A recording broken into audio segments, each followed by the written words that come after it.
to Dub Nation. Steph Curry from downtown again. And to those who bleed orange and black. It is out of here. Good morning. This is Murph and Marcus. Brian Murphy and Marcus the Waterboy Boucher. Streaming live at twitch.tv/The Sports Leader. Sponsored by Bigelow Tea. Grab a mug and tea proudly. Yegor blocked. Butler ahead. Melton catching. Touchdown! I mean, he just kept coming. He knows Yegor's going up. He's the hot man. As soon as Jimmy Butler got it, he just threw it out. Got no steal. Will Richard with a steal. It's the Warriors creating turnovers and scoring. Shotgun snap, winding up, far sideline throw. It's incomplete down the sideline. Zeros on the clock. The game is over. The Falcons have won. Atlanta has beaten the Rams 27-24 in a thriller in Georgia. Yeah, twice as nice. Let's do it again. A little morning show from 7 to 11. No Murph and Marcus today. Instead, you get the guys who aren't allowed vacation. That's right, Silver and Papa, though originally was expecting maybe one Greg Papa, but of course we want him to heal up. And so step up D Papa, as in Derek Papa. I got to commend you, first of all. Child of the year. I mean, you just got off the air at 6 p.m. the night before. I'm complaining about my early wake up, and I walk in, I see John Joe Curley, I see Danny Dunn. I'm like, it's dark outside. People do this at the normal hours. So props to you for doubling up here and going with the short turnaround. That really is something. Greg Silver, you know I would show up early for you. I would show up early for Danny Dunn. I would show up early for John Curley at this godforsaken hour. Well, at least you got to roll out of bed and make this happen. And look, man, I mean, this is an exciting time of year. I know that the holidays, in terms of reality, kind of put a pause on everything that we do as far as a schedule and the work schedule and life, and you see a bunch of family. But ultimately, in the sports world, and certainly with this NFL season, we just keep chugging along, and that's what we're doing with the 49ers beating the Bears, now getting ready for the Seahawks. I cannot believe that they're in a scenario where the number one seed is up for grabs, but here we are, and I know you and Carlos got into it in detail yesterday. So last night, little Monday Night Football action, and just your typical 2025 NFL, nobody knows what's going to happen game. Are the Falcons good? Do they stink? They've won 3 in a row. Almost blew that massive lead, but the Rams go down, and I don't really know what to expect to the playoffs other than every team's got some glaring weakness. That includes the 49ers, and this truly is as wide open as it's ever felt. Yeah, honestly, dude. I mean, usually we get like one particular team or, one in each conference. So we're like, okay, that's the team to beat for the Super Bowl. But this year, I really don't know. Is it the 49ers? Maybe because they're playing their ass off right now. But also, we'll talk about it today, and I talked about it yesterday with Carlos Ramirez. Their defense scares the crap out of me, and I think a lot of 49er fans feel the same way. But do you really need a good defense this season? Now, I thought the best defenses in the NFC were the Seahawks and the Eagles. And I know the Eagles have their flaws offensively. They're putrid. They're able to score a touchdown off of a turnover with Josh Allen, which was, kind of debatable with that fumble, but they turn it into points, and Dallas Goedert scores, and they win that game just based off of that lone touchdown, and they're not able to complete a pass the rest of the second half.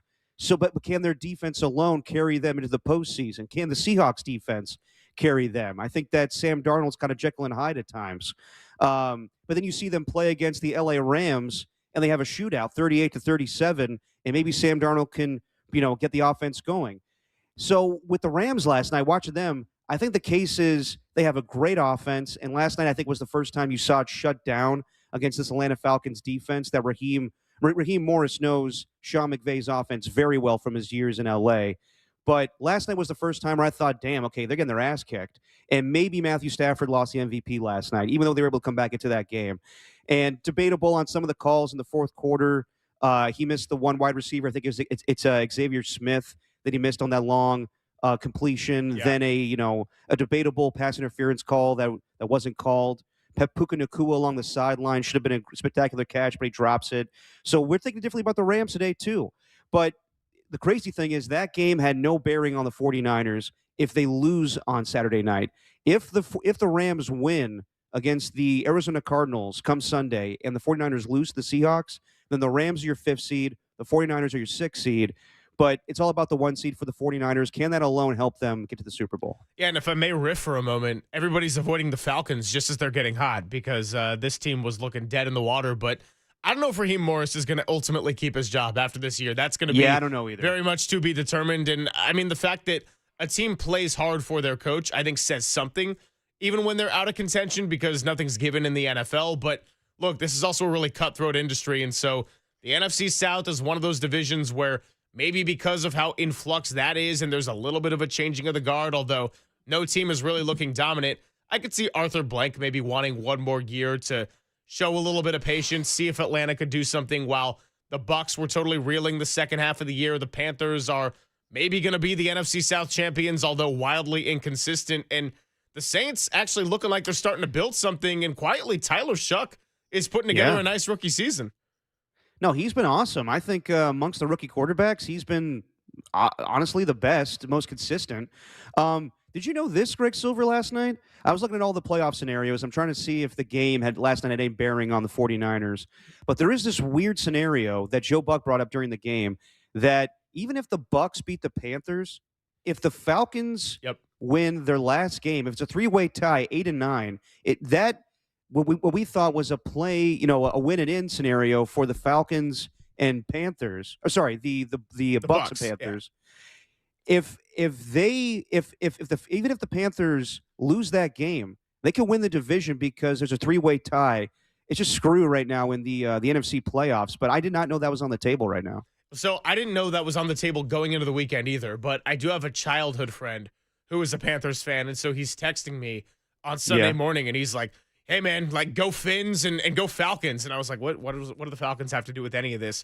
So then I, did a little bit of diving down the rabbit hole and then found that out. And so all of a sudden when the Falcons jumped out to that 21-0 and Bijan has the 93-yard touchdown, I'm like, oh, all of a sudden this isn't looking so good for the Bucs. I didn't really think much of it because I just assumed the Rams were going to take care of business because that's how it's worked in the NFC West this year. You make one mistake and your entire fate is sealed. It's over. You're never going to catch up. And look, for all jokes aside about the NFC West and it being brutal and nothing is forgiven, it is wild to think that while everybody could talk about the 49ers and their last place schedule, if they don't have 2 great wins to start the year on the road in Seattle and then in LA when they were 8.5-point underdogs and Thursday Night Football, Mac Jones, that whole game, this isn't even a discussion because they could have continued to stack wins, but the whole time we would have been talking about them as a third-place team that was probably playing for the 5, 6, or 7, and now all of a sudden could be the 5, could be the 6, also could be the 1 if all things go right with their debut with the rivalry uniforms, which I know you love so much.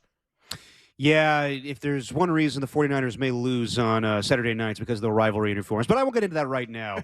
Yeah, man, I mean, the fact that they won those games early in the season, the Seahawks victory is paying dividends right now. The Rams, victory obviously as well. It's crazy to think that, that game that was played week 1 was this same season. Like that, obviously that's going to happen where you space the games out from week 1 to week 18, but just a totally different team. It was Brock Purdy, healthy at the time, coming off a down year. He has the touchdown pass to Jake Tonjes, but before that, it's 2 brutal interceptions. And it could have been a third, honestly, if Jake Tonjes doesn't pluck that ball away. Yeah. And then Nick Bosa made the game-saving play by pushing the defender into Sam Darnold, and he fumbles. And now there won't be a Nick Bosa. There won't be a Fred Warner. There won't be a Michael Williams. There may not be a Trent Williams. So we'll see what happens come Saturday night. But it's amazing to me the 49ers are in this position in the first place. 808 KNBR is the number to join the conversation. We got a packed show for you. It's going to be 7 to 11, same funky hours as yesterday in for Murph and Marcus. Get a little Giants talk with the offseason. Mike Krukow joining us at 7:30. You guys have Mike Silver on every week, Curly? Jesus. Okay, he's joining us at 8:15. Matt Maiocco joining us at 8:50. That's more like it. I talked to him yesterday. Marcus Thompson joining us at 10:15. And then your 49ers player of the week because, we do get some of those morning perks. Dominic Puni joining us at 9:30, and JD and I talked to him way back a long time ago at training camp. He was locked in. I loved getting to talk to him, and quite the rookie year he had, with the second year being a lot of growing pains, and he did not start this year playing so well. All of a sudden, though, as long as the offense started getting a little bit healthier, that's really when Dom Puni kicked it into another gear as well. And we got to talk offensive line now that they may not have Trent Williams here for Week 18, and possibly beyond that, which is also Puni's bringing the monsoony, bro. Thank you, Dan Dunn. And of course, we got Danny Dunn in studio today for all the drops, and we're gonna have to impart some knowledge on him before 11 o'clock or 10:57. When he's young Is Tony. he telling us what he learned today? Yeah, that's right.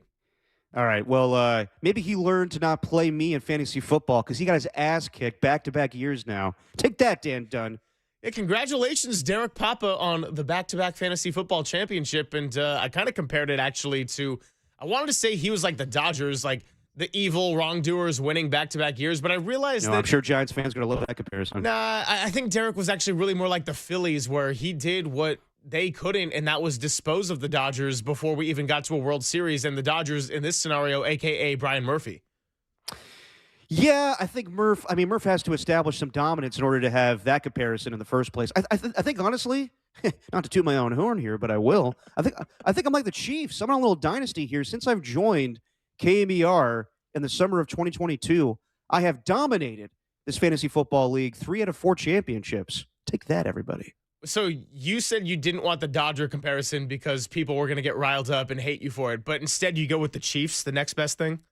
Well, they're out of the playoffs now, so I think out of sight, out of mind. It's all good now. Okay, I get it. Yeah, I mean they're kind of hanging out with the Raiders, so it all makes sense. Oh, you're not going to get me, Greg Silver, because I'm not a Raiders fan. All right, I'm not a Raiders fan. No matter what my dad says, no matter what Copes and Tim say on my show, I'm not a Raiders fan anymore. I bled silver and black for a long time, but not the case anymore. I'm just an NFL fan. I'm like Rob Lowe, just rocking that NFL hat.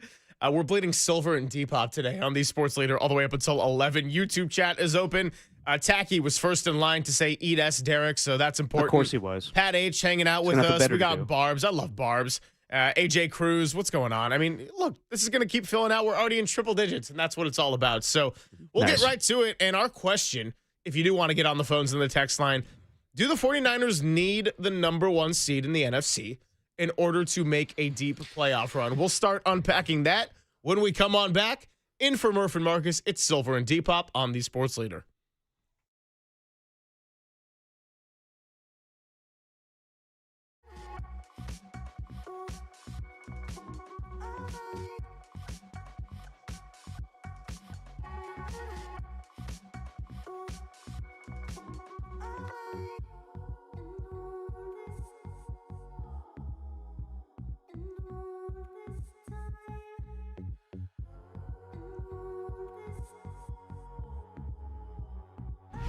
Time for traffic on the Sports Leader.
Now back to Murph and Marcus on the Sports Leader. Streaming live on thesportsleader.com and KNBR. The Sports Leader app. Murph and Marcus is sponsored by Bigelow Tea. Grab a mug and tea proudly. I mean, obviously, it's everything in terms of getting the first seed in the playoffs. And, I mean, if you win next week, that's a game in the playoffs that you don't have to worry about. And so everybody knows that. But, I mean, that's sort of what we've been playing for the last 2 games. And, obviously, we got one more. So it's got to be the same mindset for us. We got to watch this film, get better, and be ready to roll.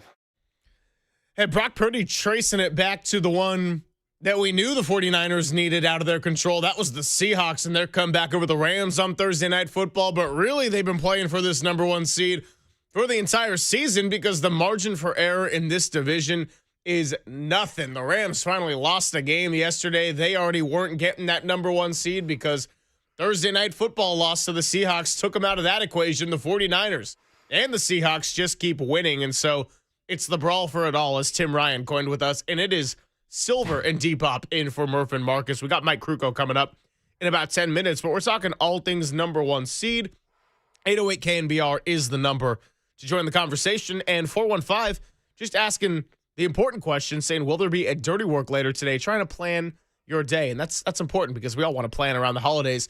We are the only show today, and then tomorrow we got a morning 6 o'clock to 8:30. So that's that's another change, and then Friday I believe we are 7 to 10 is the deal. So we got a little 3-hour. But today, you get 7 to 11. We got a whole bunch of interviews for you. That's it's going to be a lot of fun, including 49er Player of the Week, Dom Puni, coming up at 9:30. But about the number 1 seed. So we know it now. A Seattle win or a tie gets the Seahawks home field advantage. 49ers win. They get home field advantage. If the 49ers lose and the Rams lose to the Cardinals, which seems very unlikely because the Cardinals are in a territory with the New York Giants and New York Jets right now for how bad they are, then the 49ers would get the 5 seed. And if the 49ers lose and the Rams beat Arizona, and Sean McVay said he is planning to play his starters. Now, does that mean for a full game? Does it mean for a quarter? I don't know. Either way, that would get the 49ers to the number 6 seed. And so the Rams do have the benefit of seeing that result, of course, because it's a Saturday night game coming. The brawl for it all. 408, by the way, saying you guys work less than Santa Claus. So, it's a good point. But I think you guys as a station, not directed at us. So that's a fair one. That's anyway. good to know that he has specified that. Yeah, I was going to say, I think that's taken as a large existential. But, Derek, let me ask you, and yes. I want to ask everybody else as well. Okay. Do the 49ers need the number 1 seed for you to believe in them making a deep playoff run? No, they do not need the number 1 seed.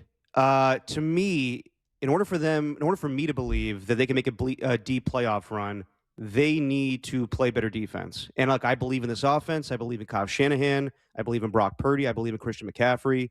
But you can say that Sunday night was equally thrilling to see them win that game over the Chicago Bears, and also alarming with how many points they gave up. And look, I know that Ben Johnson's a great play caller, and the Chicago Bears have a good offense themselves, but I think that in order for me to truly believe in this 49ers team, I need to see something better than giving up 38 points. And I know you've been talking about it. Some teams in the past have turned it on with having a so-so defense in the regular season. I think you compared this 49er team to maybe the 2006 Colts, where their run defense was historically bad. But then they got Bob Sanders in the postseason, and many people are waiting for Fred Warner to return. I get all that. But that team had pass rush. They had Dwight Freeney and Robert Mathis. Even some of the worst defenses that made it to the postseason were able to win because they had pass rush. And if the 49ers don't establish a pass rush with Bryce Huff and Keon White and others, then it's going to be an early exit. I don't care how many points they can put up in the regular season. It's a different game when you get to the playoffs. So would I feel better about their chances if they get the 1 seed? Absolutely, because you get home field advantage. You got the faithful behind them, and that could go a long way where maybe it's just you need to win a shootout every time in order to get to the Super Bowl. But I think if they play a Philadelphia or if they play a Seattle in the postseason, then it's not going to be what we saw on Sunday night, where they put up 42 points. Even some of the best offenses, the best 49er offenses, didn't average 40 points in the postseason. Like even the 1994 49er team, they put up a lot of points, but they had to play defense. It wasn't like they were beating the Chicago Bears 44-41. They shut that team down. Same thing with the San Diego Chargers in the Super Bowl. So yes, if they got the 1 seed, that helps you a ton because then you're coasting the rest of the playoffs as far as just staying at home. You don't have to worry about going on the road. But anything could happen in the playoffs. That's where game planning is at its best. That's where players are at their best. Even some of the worst defenses can play better, and I'm including the 49ers in that conversation. So maybe the Rams turned it on. But for me to truly believe in this team, I need to see a little better defense on Saturday night against the Seahawks. Here's where I stand on the 1 seed. It's very, very important for them to get if they want to make a deep playoff run. And I'm not saying that they can't if they end up losing to Seattle or tying Seattle or having to play on the road as a 5 or a 6. But this NFL season, and we've been saying it for months now, it's the most wide open it's ever felt. I think that goes for both conferences, but we're going to fixate on the NFC. And we keep hearing anyone can win. I might look at it the other way, where anybody can lose, in the sense of every team has some flaw that you can point to readily available that can cost them a game in a 60-minute span. The Philadelphia Eagles, defending Super Bowl champions, what's their flaw? Well, their offense looks terrible. They did not complete a pass in the second half of a game that they just won. Now, their defense and Vic Fangio, they got a thing where they could absolutely get back to the Super Bowl because that unit is that good if the offense just plays okay. The Packers are incredibly injured and going in the wrong direction. The Rams, I would say that was looked at as one of the more complete teams across the NFL, but they just lost to the Falcons last night, and the loss of Devontae Adams is really, really hurting them in the red zone right now. You could point to the Seahawks, and there's always going to be the dark cloud of Sam Darnold being able to perform in big games, and he was in this exact predicament just this time last year playing with the Minnesota Vikings team against, wait for it, an injured defense in the Detroit Lions. And so I could go up and down the list. So the reason I think the 1 seed is so important, it's not so much for the home field, Derek. I think Kyle Shanahan leading a group, going on the road, he's done it on the road, pulling off upsets. He's also done it as the number 1 seed. It's not so much about Levi's versus elsewhere. You would like for it to be in your home stadium, but that's not the end-all be-all. It's more so that given how flawed all these teams are in certain areas, it's kind of like a game of roulette every round, where I could see a lot of these teams beating up on one another.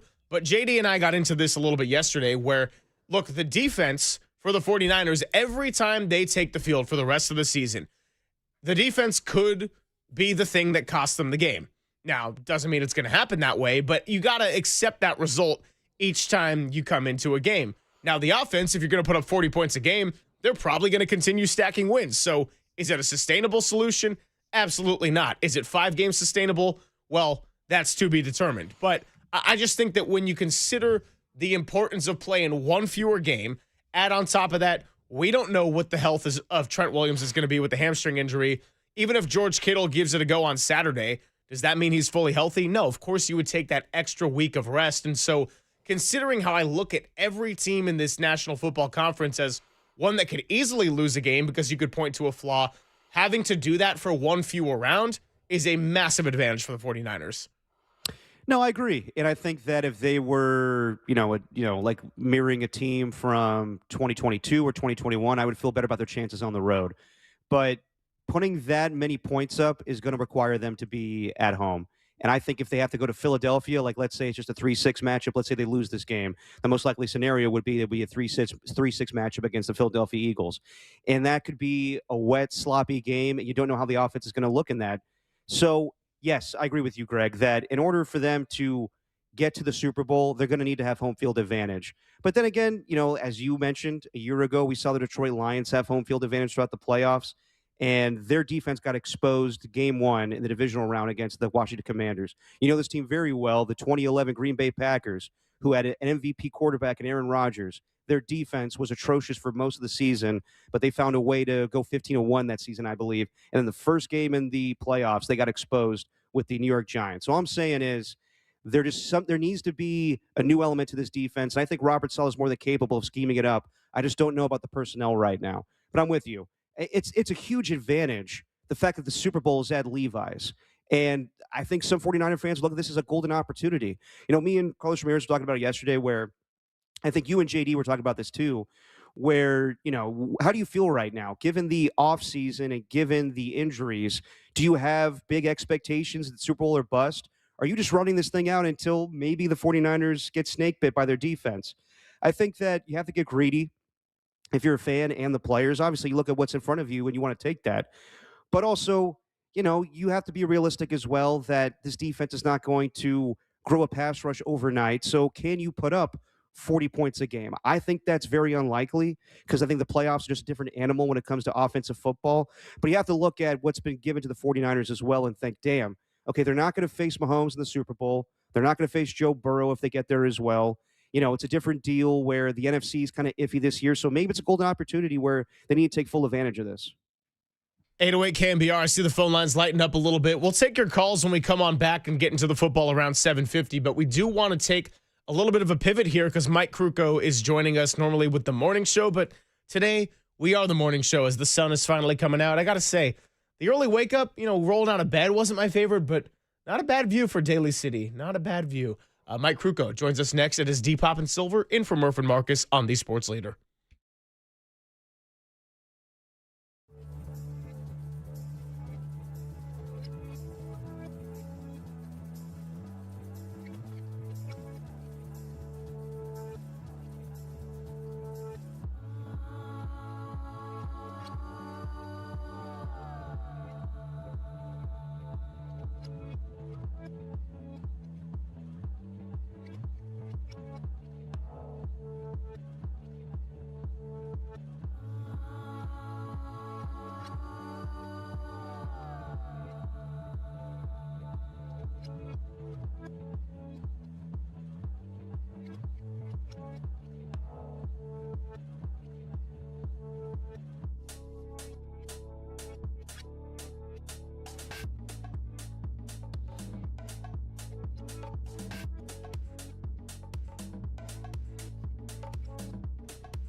Now back to Murph and Marcus on the Sports Leader. Streaming live on thesportsleader.com at KNBR. The Sports Leader app. Murph and Marcus is sponsored by Bigelow Tea. Grab a mug and tea proudly. There's no question we've got the best in the booth. That's why Murph and Marcus catch up with Kruk right now. On KNBR 104.5 FM and 680 AM. All right, well, we got the pleasure of speaking with Mike Krukow on the Yuma guest line back when we had our Giants roundtable ahead of this last season. But Murph and Marcus have been taking care of all those Kruk hits since then. So it is our pleasure in this Little different holiday schedule here to be able to welcome in Mike Krukow on the UMA guest line. Kruk, it's great to talk to you. Greg Silver, Derek Papa here. Happy holidays, and how is everything for you? Yeah, it's going fast. This offseason has gone by rather quickly, although when they're not making any moves or deals this time of the year, it kind of gets a little slower. But anyway, Happy New Year to you guys. Yeah, hey, likewise. And let's just start with what we're looking ahead for January 2nd, because you're right. It has been a relatively quiet offseason for the San Francisco Giants, and maybe that does make it feel a little bit slower. But January 2nd is right around the corner, and that is the date where Tatsuya Imai, this Japanese frontline starter who has a lot of prospects coming his way, has to be on a roster by that date. So do you think that once he signs, that's going to just open the floodgates for all these other top free agents to be finding homes? Well, I don't know if it's going to open the floodgates. I hope so. But, I just think that, the Scott Boras syndrome, where he keeps pushing negotiations back all the way into spring training, is something that has happened over the last several years. It upsets me to no end, and I wish that they would have a deadline. Deadlines are good. It gets things done. It allows your marketing people to sell tickets. That's what they should be doing right now. They should be pumping up this year's new additions to the team, getting people excited about it.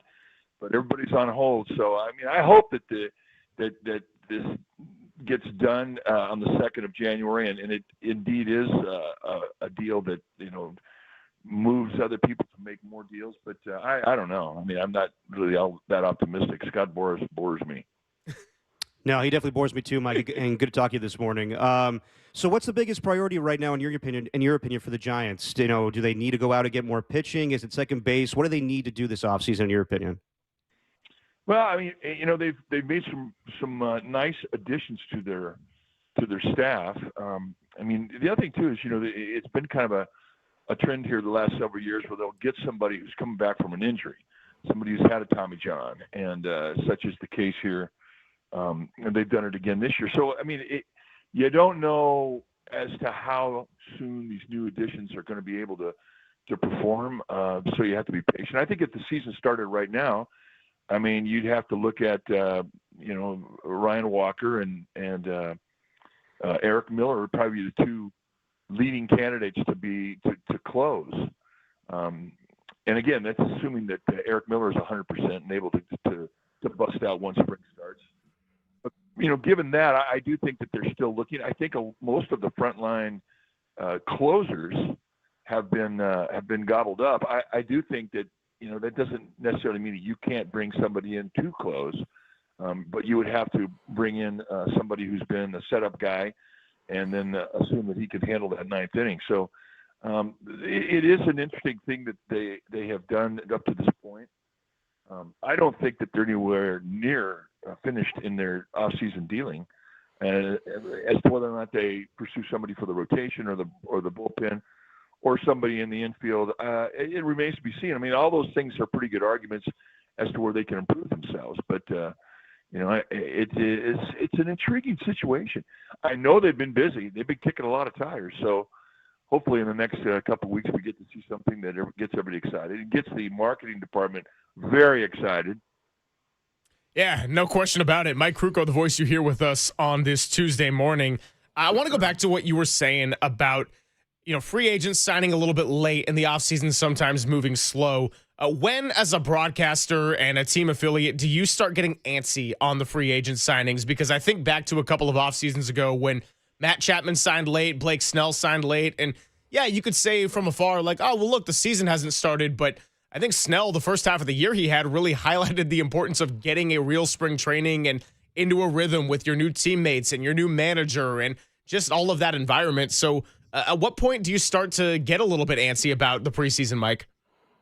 Well, from a player's perspective, you're antsy now. If you're one of the big free agents, you want to have this resolved. You want to start making preparations, and it's also unfair to your wife or your girlfriend. And the wives are the ones that deal with logistics. They're the ones that start the actual planning, because between now and spring training, if you're going to a new place, and most of these free agents are, you're starting to look for a place to live. You're starting to figure out, Do we need to get a tutor for the kids if your kids are old enough to be in school? You think about the little things, and because if you're not signed, that remains all unsettled. There's anxiety in the house. So you want to have your future laid out, especially if you're a big guy like Bichette or Tucker. I mean, those are the guys who are going to sign long-term deals. I would say a minimum of 4 years, and sometimes maybe even go 7 or more. So I mean, I know that there's some anxiety there. Players, they're routine people. They want to get their routines going, and they want to know where they're going. So it's paramount. The other issue too, in regards to the Giants, I mean, it may not just be the free agents that you're pursuing. Trades have become something that Buster Posey has orchestrated that have been very interesting, has surprised the baseball world, as a matter of fact. So if something were to happen in regards to a trade between now and spring training, I would be excited about that from a Giants fan perspective. And speaking of so you don't know what's going to happen, but I do think things are going to happen. Speaking of routines, Mike, with the new year approaching, what is it like for players at this point in the calendar? Do they start ramping up their workouts, and are pitchers specifically working on, what are they working on right now as they prepare for spring training in a few months? Skills. You've done your weight work. I mean, you've done your cardio. I mean, you've repaired any minor injury that you had, and just most guys are by this end of a regular season, if they played a lot, they've got a few dings, so you get those all healed up. And you do your weight work and your stretching. Paramount. I mean, the older you get, stretching is the most paramount thing to do. You have to do that. And now you get into January and you start thinking about your skills. Your pitchers are starting to throw. They're starting to stretch it out. They're starting to get on a mound. They're starting to throw their other pitches. I mean, that's the one thing I learned when I was in college is that kinesiology classes. When you throw any pitch, it requires a different set of muscles. So most guys start their throwing and they're just throwing fastballs or long toss. Well, you're not throwing the pitches that use other muscles, sliders, curveballs, splits, changeups. So you have to start introducing those pitches, those muscles stretched out as well and strengthened. From a hitter's perspective, you're getting your hands in shape. You're getting it's not so much. Back in the day when there were before batting gloves, you had to get your calluses ready, so you had to hit. You didn't want to come into hand and blister up because it would impair your ability to get ready and play in games. So you had to get your calluses ready. Well, that's not the issue anymore. Because everybody wears gloves, but you still have to get your hands strong. You have to get your hands quick. You have to refine that. And, of course, you also have to put the glove on and go out there and start taking ground balls or fly balls, whatever your position determines. And I also think that, for catchers, it's especially important now that you start getting in squat, start getting down, start getting your legs ready, start getting stretched out. So you start to work on your skills. And that's at the point in time where you really start to think about camp. You start to think about this upcoming year. January is a really special month in that regard. I always love January.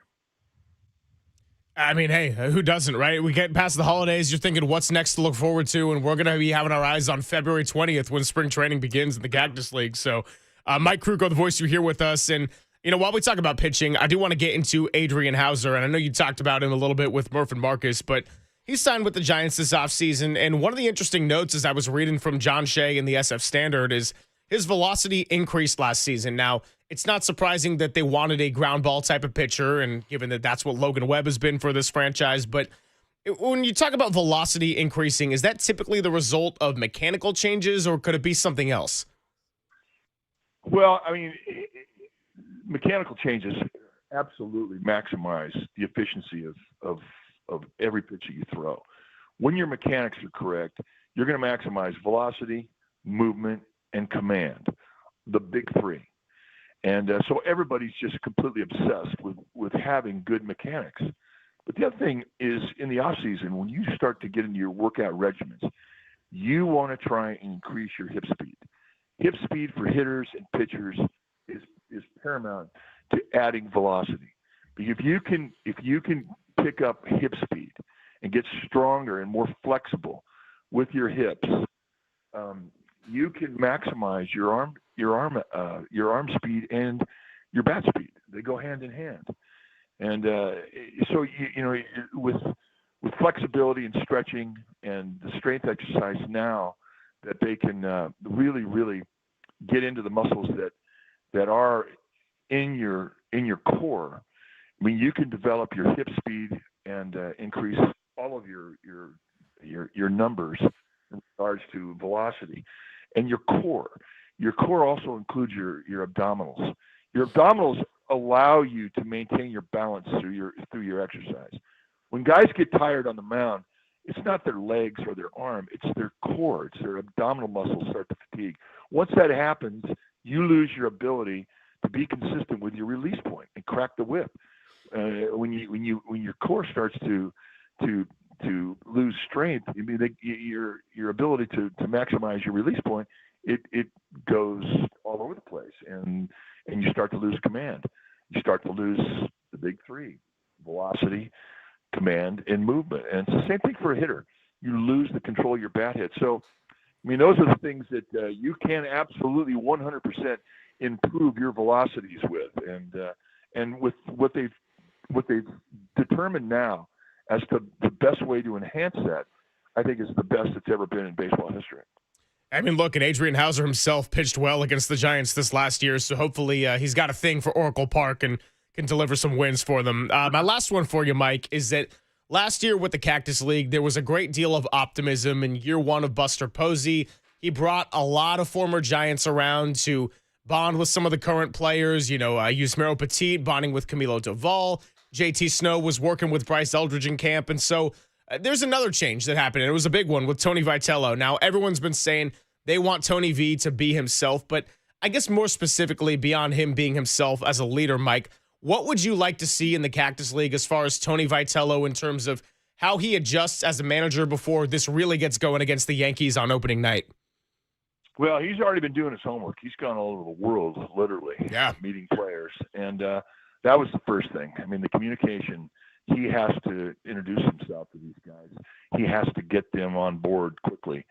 In spring training, you're going to see a lot of old players come back into camp this year. That as long as Buster Posey is the president, you're going to continue to see that. And I think that's good for a lot of reasons. I mean, not just the young players, but it's great for the fans to see the old guys in camp because they bring energy. Old guys bring the same enthusiasm to the ballpark that the rookies do. And that's the beauty of the game. That just gives you an idea how much players love this game. Even when they're retired, they can't wait to get back to camp and strap it on. And that feeling is contagious. And then I'm really interested to see how this camp is run, because when you are a successful college coach, you have your way of doing things. You have your way that made you successful in preparing for an upcoming season. So I want to see how it's all going to fly, and with you know the coaches that he's brought in, and with the older managers that are here, I think that Vitello is going to. I think he's going to look for suggestion. I do. But when it all comes down to it, it's going to be his camp. It's going to be his style. And I'm anxious to find out what that is. And given how unprecedented this hire is, it's probably going to have me more locked into spring training than I've been in some of the past years. And look, defending Cactus League champions, maybe they can make it a little back-to-back. So, Mike, really appreciate you coming by. I know we got some Fan Fest events coming up. Hopefully we get another Giants Roundtable and get another chance to talk to you then. But until then, Happy New Year, Happy Holidays, and I'm glad we got to do this today. Thanks, Mike. Mike Krukow on the Sports Leader. Coming up, let's get back into the 49ers and the number one seed. I know we had some calls a little bit earlier we didn't quite get to, so dial them up. 808-KNBR, 415-808-5627 is the number. Your calls, your texts, your YouTube chat. Do the 49ers need this number one seed for you to believe they can make a deep playoff run? Give John Joe Curley a call in the studio right now. It's D-Pop and Silver in for Murph and Marcus on the Sports Leader.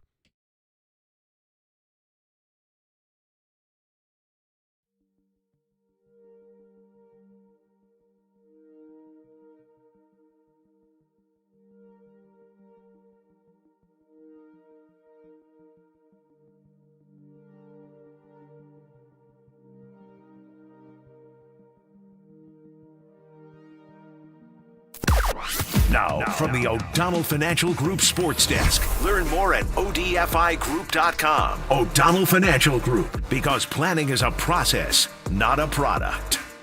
49ers have a Week 18 showdown with the Seattle Seahawks at Levi's Stadium on Saturday night. Do they need the number 1 seed in the NFC to make a deep playoff run? Give us your thoughts in the YouTube chat or give us a call at 415-808-KNBR. Ring the bell, baby!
Check the mic and make sure it sound right, boys.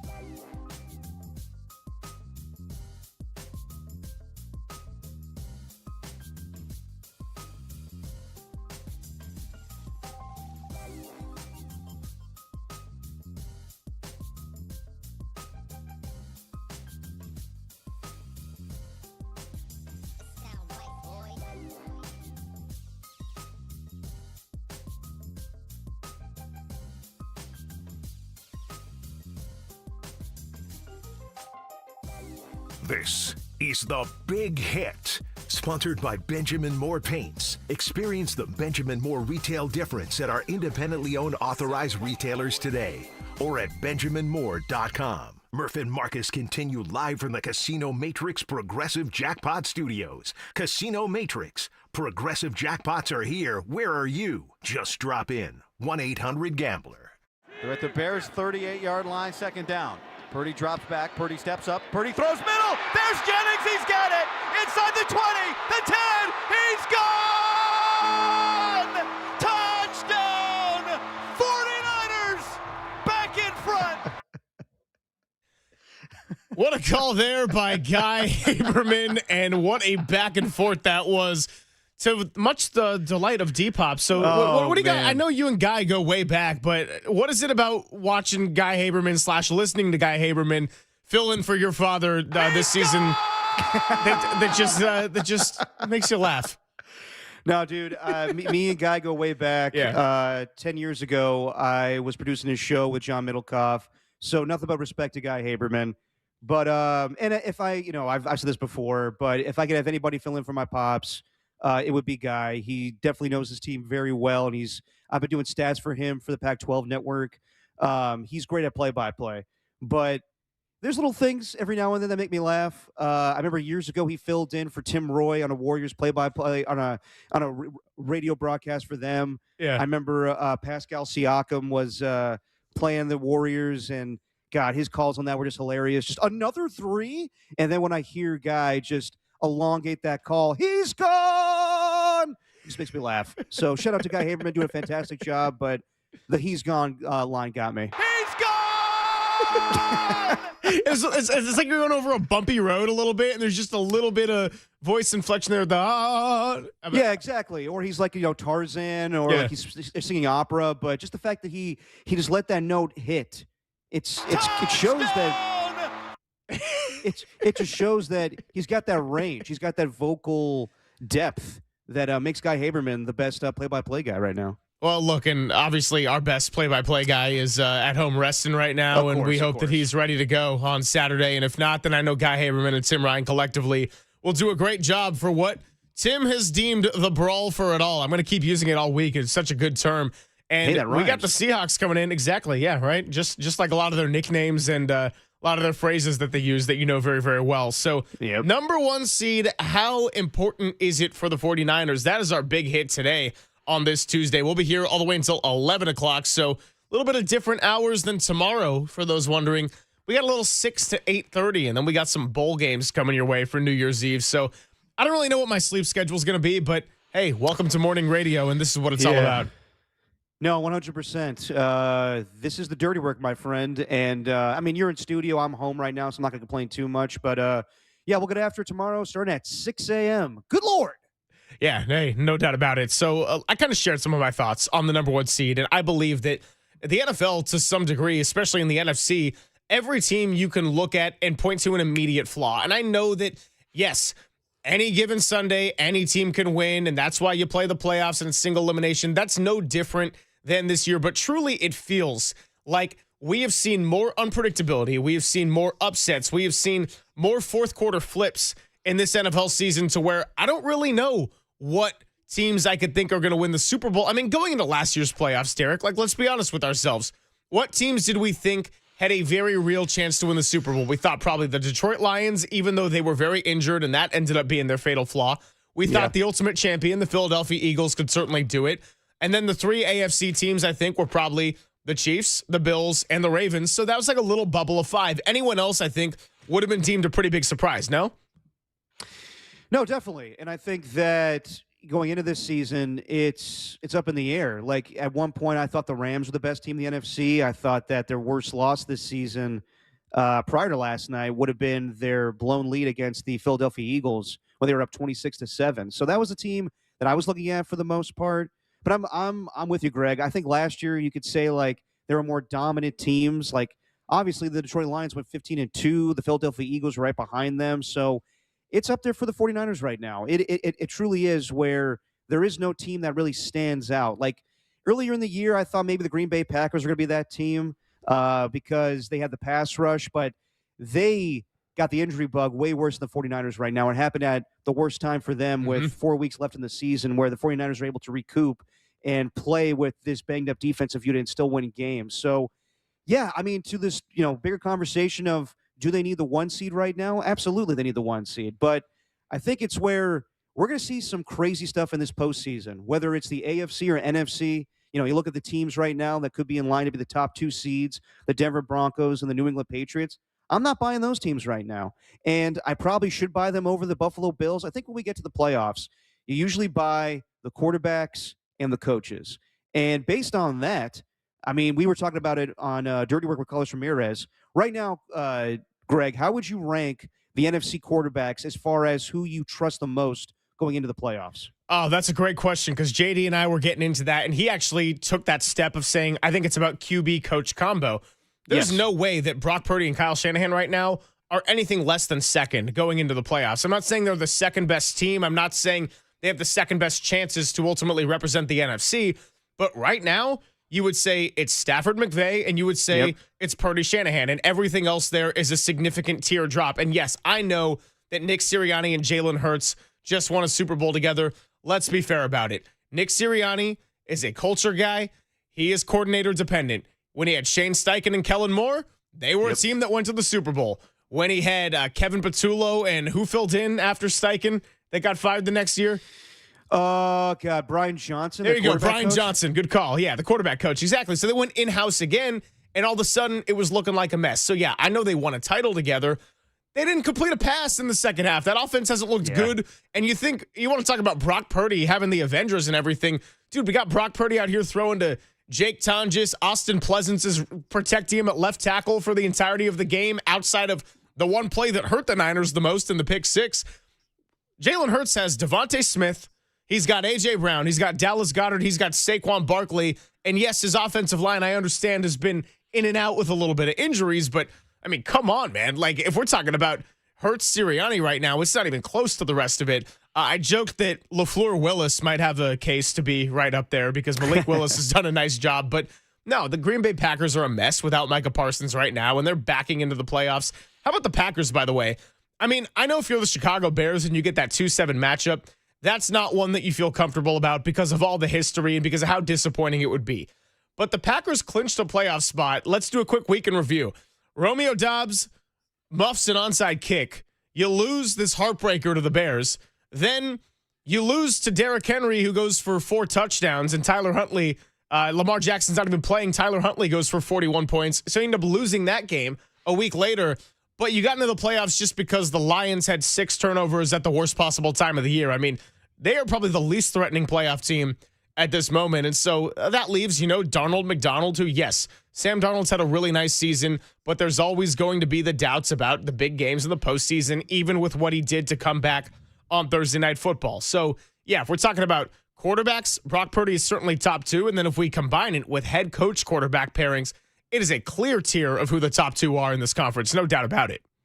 I don't think it's any question. I think that you would have to put Brock Purdy, Kyle Shanahan number 2, and I'm with you, Greg, where when it comes to the Eagles, I know they're the defending champions, but, yeah, Sirianni, he is just a culture guy. He is a guy that galvanizes the locker room and screams and yells from the sideline. When it comes to X's and O's and picking up a play sheet, I mean, Dan Campbell's more inclined to call a play more than Nick Sirianni. When his background, Sirianni that is calling plays, and he wasn't very good at it his first year with the Eagles, so he went to Shane Steichen.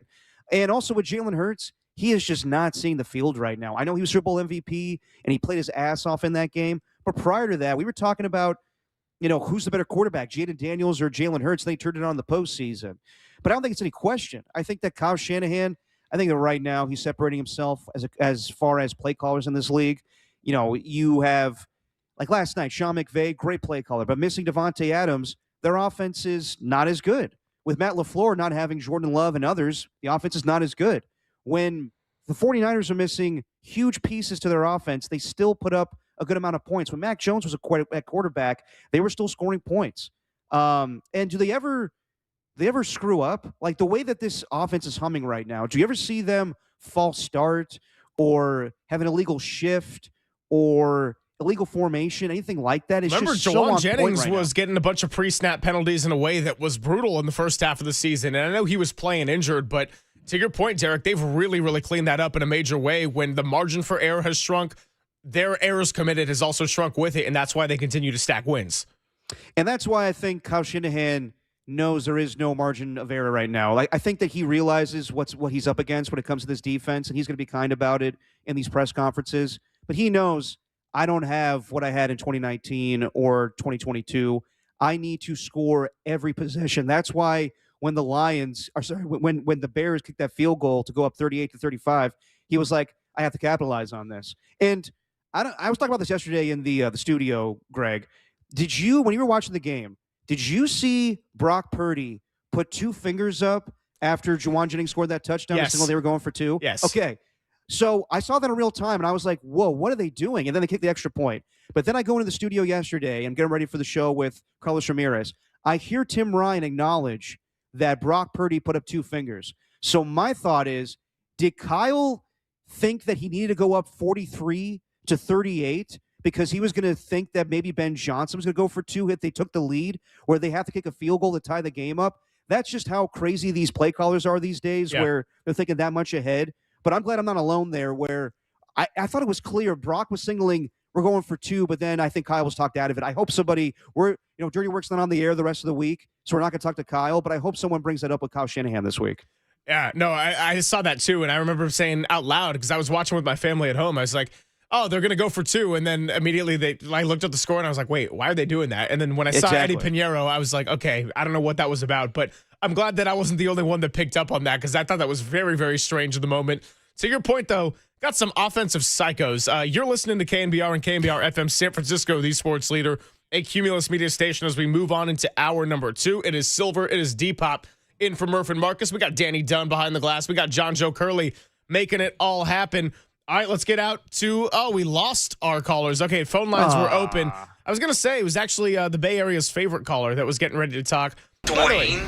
By the way, the Brock Purdy haters. Dwayne. The Brock Purdy haters. I mean, Colin Cowherd is saying nice things about Brock Purdy for the last couple of days. Like, we're sensing a real shift in the tide.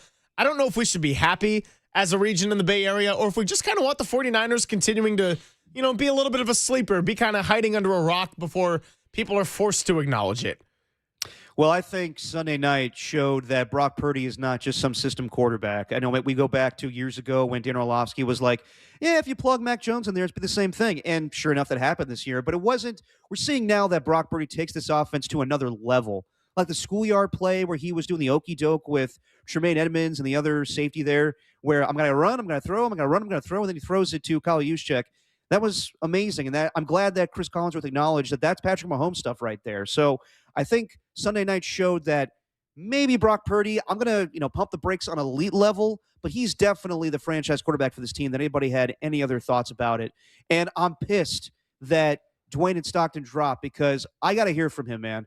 I love talking to him, but his take that Mac Jones is better than Brock Purdy, dude, listen, I like to think I'm objective. I like to think that I'm honest about this 49er team. I'm not just going to, say that they're definitely going to win the Super Bowl with his defense, but I can't deny that Brock Purdy is just playing on a different level right now. It's the best I've ever seen him play, to be honest. We could talk about other playoff performances, his first performance against the Seahawks, the NFC Championship comeback against the Lions. Those were great performances, and those will outweigh regular season because it's the playoffs.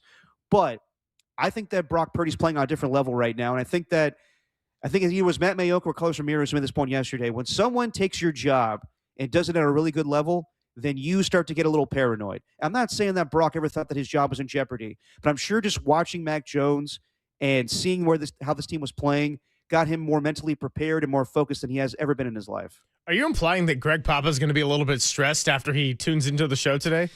I didn't want to bring that up, but yes, I think that once he sees my performance, he's going to be like, damn, I have to step my game up to the next level. Yeah, and by the way, the home studio setup, I think his decorations and his costume changes definitely outweigh yours, though. We got people in the YouTube chat saying... I can change if you want me to every segment. What we talking 49ers next? Damn, I don't have any 49ers gear. Whoops. Well, I was going to say, we got the YouTube chat clamoring to see your dresser, so maybe that can be a showcase for what did young right Danny there learn in the today. corner, if you could see. I'm pointing to my left right now. It's right there in the corner. That's all you get for free, guys. Oh, geez. Move the camera, Derek. Come on. What are we charging for Fine, dresser here we fees go. now? Here we go. Dresser. There's my photo of Fred Biletnikoff on the dresser. What else you want to see, you freaks? I'm just turning to OnlyFans here. All right. Well, moving past that somehow. Then again, I mean, let's not act like this is foreign territory for my role as steering the ship. 49ers again. I mean, do you we were like trying to brainstorm questions yesterday, right? John, Joe, Curley, you and I. And one of them that we came up with was, are the 49ers a dangerous team as we head into the playoffs? And I read it and I'm like, hell yes, they're a dangerous team. Are you kidding me right now? Now, their defense could maybe be a little bit dangerous to themselves. But if we're talking about going into the playoffs at the right time, being hot, you can't be throwing around the last place schedule excuse at all right now. After Sunday night, hey, they finally beat a good team, right? The constant criticism of this team was that they couldn't beat a team that was good. They were just playing the Giants and the Titans and the Browns. You know what else they were doing, though, Derek? And this is me being fair about it. Good teams blow out bad teams on their schedule, and they were disposing of bad teams pretty easily. So I don't know what's going to happen on Saturday night against the Seahawks. That's certainly going to be a very, very different kind of test than the one they had to face week one. But Brock Purdy played a lot of that game with his toe falling off. Now, granted, you had a defense that only allowed 13 points, and that's probably not going to happen again. The weather is expected to be a little bit rainy, and we all get concerned about Brock in these tough weather games. He looked pretty good in Cleveland, and, the rain's going to be another bit of a test here. But, yeah, the 49ers are playing like a good football team regardless of who is on their schedule. And I think the fact that their defense has been a little bit porous and lacking in coverage, which is fair to say, that also shouldn't come as a big surprise. Brock Purdy, if he doesn't play a near-perfect game after that pick six, I don't think the 49ers win that game. So, yes, it was a really brutal way to start the game between spotting the Bears 7 points and also losing your left tackle. But from that point forward, it was 59 minutes of perfect football from Brock Purdy. And if you don't have it, we're probably having a very different tone of these last couple of shows. Absolutely. And to answer your question, of course they're a dangerous team. Why? Because Kyle Shanahan, in my opinion, is the best play caller on the football. And I think most defensive coordinators know that. Christian McCaffrey was asked after the game what makes him such a great play caller, and it's his awareness of how defenses play their assignments. And also it's because Kyle Shanahan's, been born for this. He's been groomed by his father his entire life to know offensive football. And Dennis Allen and that Chicago Bears defense has been really good for most of the season. Have they given up points? Yes, but they're opportunistic. You saw in the first play from scrimmage when TJ Edwards had that pick six. But he was carving them up. So even if they face Vic Fangio or the Seattle Seahawks defense and Mike McDonald, I think there has to be a little trepidation from those defensive coaches because they don't know what to expect from Kyle Shanahan. He's that good as a play caller. Sean McVay is great. Matt LaFleur is great. Mike McDaniel is great in Miami. But Kyle Shanahan's on a different level right now where he doesn't need Trent Williams. He doesn't need George Kittle. He's going to put up 45 points or 48 points against the Colts or 42 points against the Chicago Bears. So I think that teams are scared to face the 49ers. I think they are chomping at the bit to face their defense. When it comes to that offense, I think they're definitely a dangerous team. I mean, you look at what Kyle Shanahan's done with this team since he's become head coach. Who's had more success besides the Philadelphia Eagles? They have 2 Super Bowls, but the 49ers have always been a dangerous team when they get to the postseason. They always go to the NFC Championship game. So if they get the 1 seed, they're just 1 game away from that. Yes, to answer your question, I think Steve Young said this weeks ago, no one wants to see the 49ers in the postseason. They definitely are a dangerous team. 808 KNBR is your number. We'll get going with our guest list and some other guy named Silver, I guess we got to talk to. I can't believe you guys do this every week. Seriously. Mike Silver of The Athletic joins us when we come back. It is Silver and Depop in for Murph and Marcus on the Sports Leader.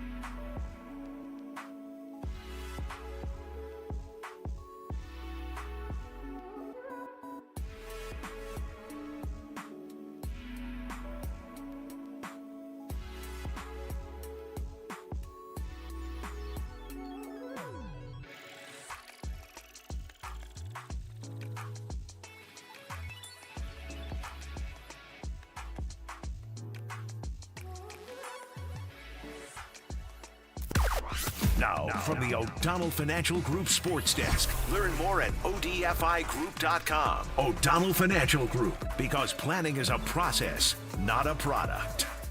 Tim Ryan, bro. He joined Silver and JD yesterday to recap the 49ers' epic win over the Bears on Sunday Night Football. Check out that podcast and more on the Sports Leader app and thesportsleader.com.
Now back to Murph and Marcus on the Sports Leader. Streaming live on thesportsleader.com and KNBR.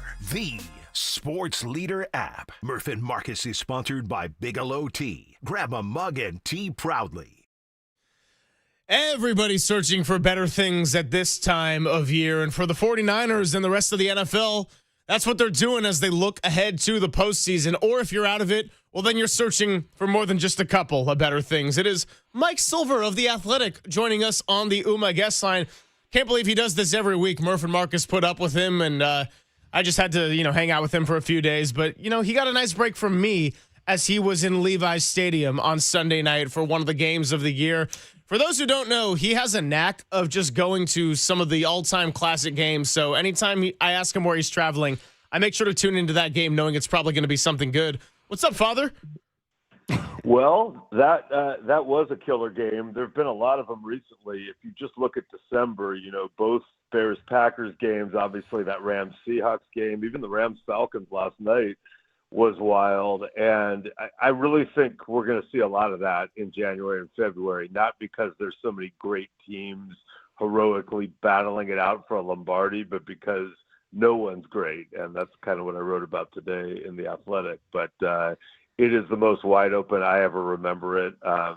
Most people would say, anyone could win it. When I ran it by my esteemed friend George Kittle after the game, he had a funnier way of putting it. He said, I feel like it's a year where anyone could lose it. And his point being nobody's not flawed, and it's going to be whoever overcomes their flaws best.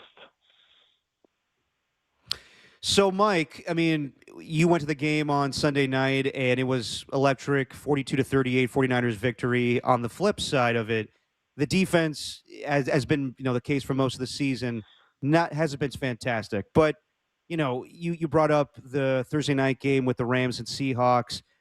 Do you think this is an anomaly this season where, yes, they're not like great teams, but maybe you don't need great defense this season? Like in years past, you remember you covered the league for a long time. We've seen teams like the Lions a year ago that had great offense but no defense, the 2011 Green Bay Packers. But do you think the 49ers can win with just their offense alone this year? It's a great question. Maybe because there's no great team, and I want you guys to go find the clips back in, I think, October and on. I kept saying, their only plausible path is going to be to outscore people when Purdy gets back healthy, and Purdy's good enough that can happen. Not like I'm always right, but in this case, we're seeing it. They have to score a bunch of points against these good teams, and you can't count on that. And it's usually not a great path when things tighten up. But Purdy really is that hot. Pearsall, Kittle, McCaffrey, Trent Williams. If you're at full strength offensively, that's going to have to be the strength of your team. Now, I look at a team like the Texans, who quietly have won 8 in a row, and that defense is real and, nasty. And my Texans. Because you get in a game with the Texans and, just feel confident you're just going to score a bunch. I don't know. And their offense obviously is not what the 49ers offense is, but the Steelers, until recently, that defense looks pretty good. Those two teams are probably going to have to play each other if the Steelers even get in.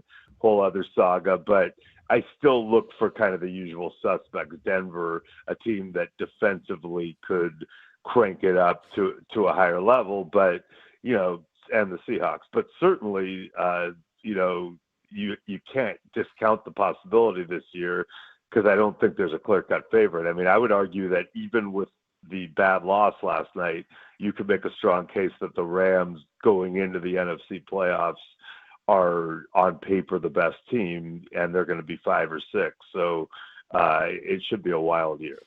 Yeah, so Derek, every year for the last few years around this time, my dad, my brother, and I will do this draft, a snake draft, where we randomize the draft order, and then we say, who do you think is going to win the Super Bowl? And we kind of just select the teams and go back and forth. And usually after the first round and a half, it's kind of like, all right, that's probably the realistic Super Bowl bubble. But this year it was really, really hard. And we're trying to think, who is the most complete team? And kind of all agreed it was probably the LA Rams. But then that was before last night with what we saw. So, Michael Did last night change your opinion about the Rams as serious contenders, or were you kind of just like, they don't have Devontae Adams, and it's just another one of those 2025 random NFL upsets?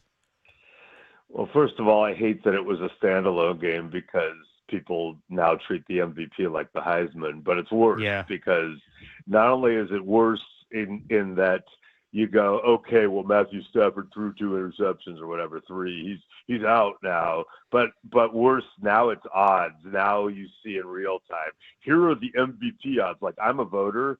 I'm just going to tell you right now, I don't care what the betting public thinks Drake May's odds are or Matthew Stafford's, and I do not overreact to one standalone game. I would overreact to a standalone game if it was like, the Purdy Lamar game where they were the 2 best candidates on Christmas, and one guy threw 5 interceptions in a meaningful game, and the other guy was amazing. I'd be like, yeah, it's probably Lamar's trophy if it was close. But I'm not going to overreact to the Stafford thing. And the fact that he brought them back with the help of a blocked field goal, and had a chance at the end too, counts for something too. I also am strongly considering Josh Allen for what it's worth. So people can start mean tweeting me now. But it doesn't shock me.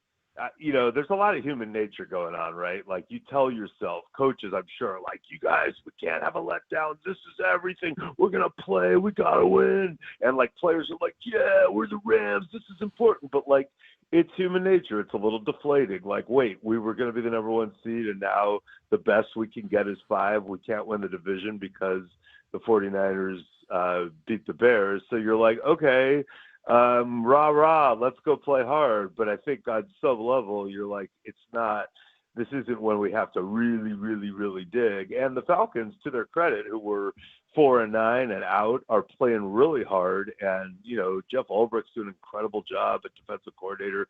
I'm a huge Raheem Morris fan, featured among others in my book, The Why Is Everything, which is out in paperback now with a new chapter. So I'd like to see Raheem Morris make a great case to keep his job a 3rd season.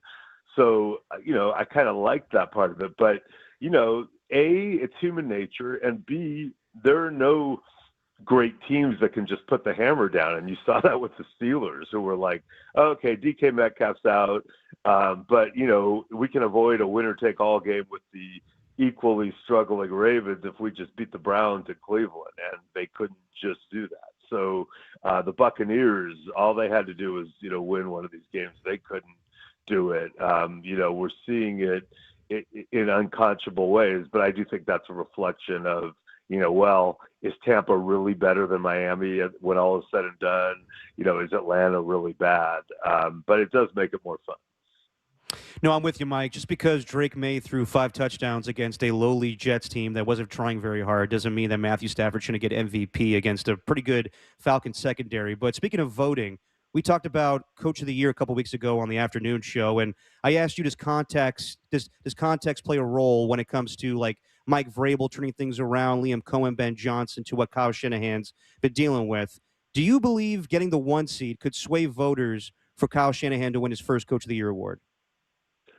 Yeah, maybe, and deservedly. And I am really torn, again, because I have a vote. And, like in 2022, I thought Kyle was clearly the best candidate. He did not win, but had I had a vote in 2022, that would have been my vote. And a lot of years, I think it is, people who coach teams that are traditionally good aren't given their due consideration, because it's always like, well, that team sucked. And this guy, they won 10 games and now they're sneaking into the playoffs. Let's give it to him. But this year, it's such a compelling case. Like, it's, you couldn't tell me that Vrabel, clearly, Ben Johnson, Liam Cohen, Mike McDonald, that they don't have great cases. McDonald's more like in the Kyle zone. But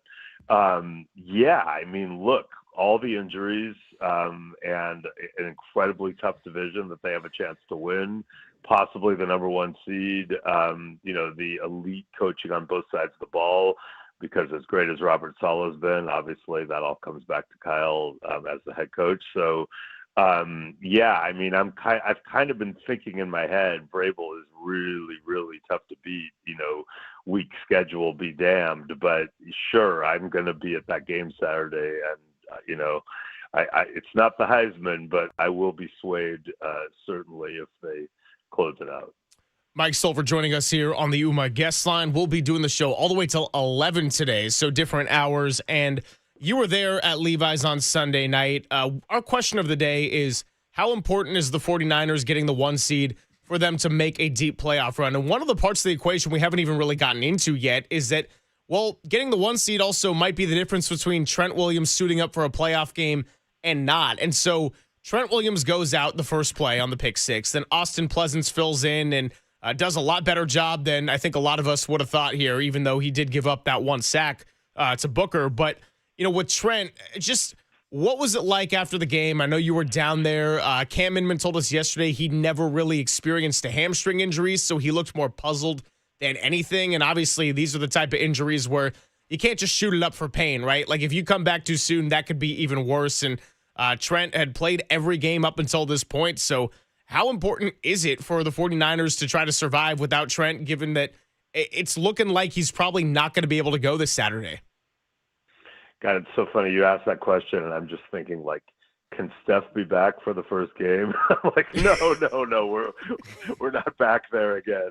Reliving that horrible, nightmare scenario against the Timberwolves and that opportunity that was denied. But Trent's hugely important, and I wouldn't want to, assume that it's going to go like it did. I mean, what a nightmare, right? First play, pick six, and Trent Williams has a hamstring injury and he's out. Like, oh man. But as well as Pleasance did, I think it's going to be tough. And the Seahawks are a lot, and they've got guys up front that make you pay. And Mike McDonald is, by the way, the defensive architect of that Christmas game I mentioned a couple of years ago when Purdy threw the picks. And,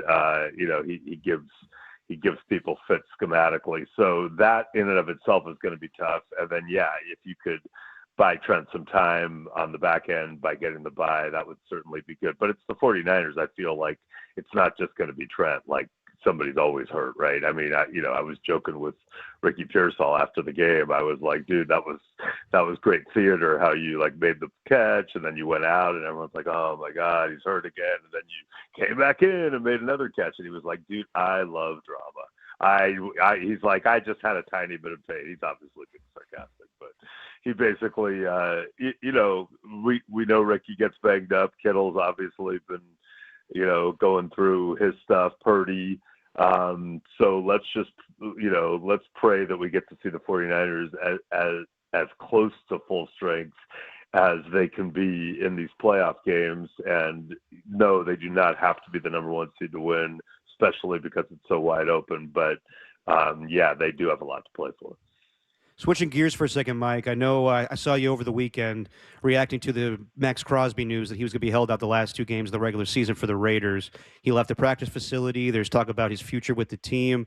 But does the fact that Pete Carroll was a part of that decision make you believe that he's either coming back for next year or he's one and done in Vegas? Well, I'm not positive who made that decision, and I'm kind of trying to work on that too. And there are people in that organization who don't know who made the decision, which tells you a lot, right? Like, we don't know how much Tom Brady's doing. We don't know if Pete was heavily involved or not. We don't know if it's general manager John Spytek, but that place is a mess. And I do know that Max Crosby was really upset, and you could make a case that at some point Max Crosby's going to go, okay, man, enough, just fine, trade me. And you could also make a case that even if he doesn't, the Raiders are going to be like, okay, we're terrible, you're getting older, you have value. At some point we should trade you and try to get some assets for it. And so, I don't know what's going to happen. I know they have 2 elite players. They have a tight end and an edge rusher.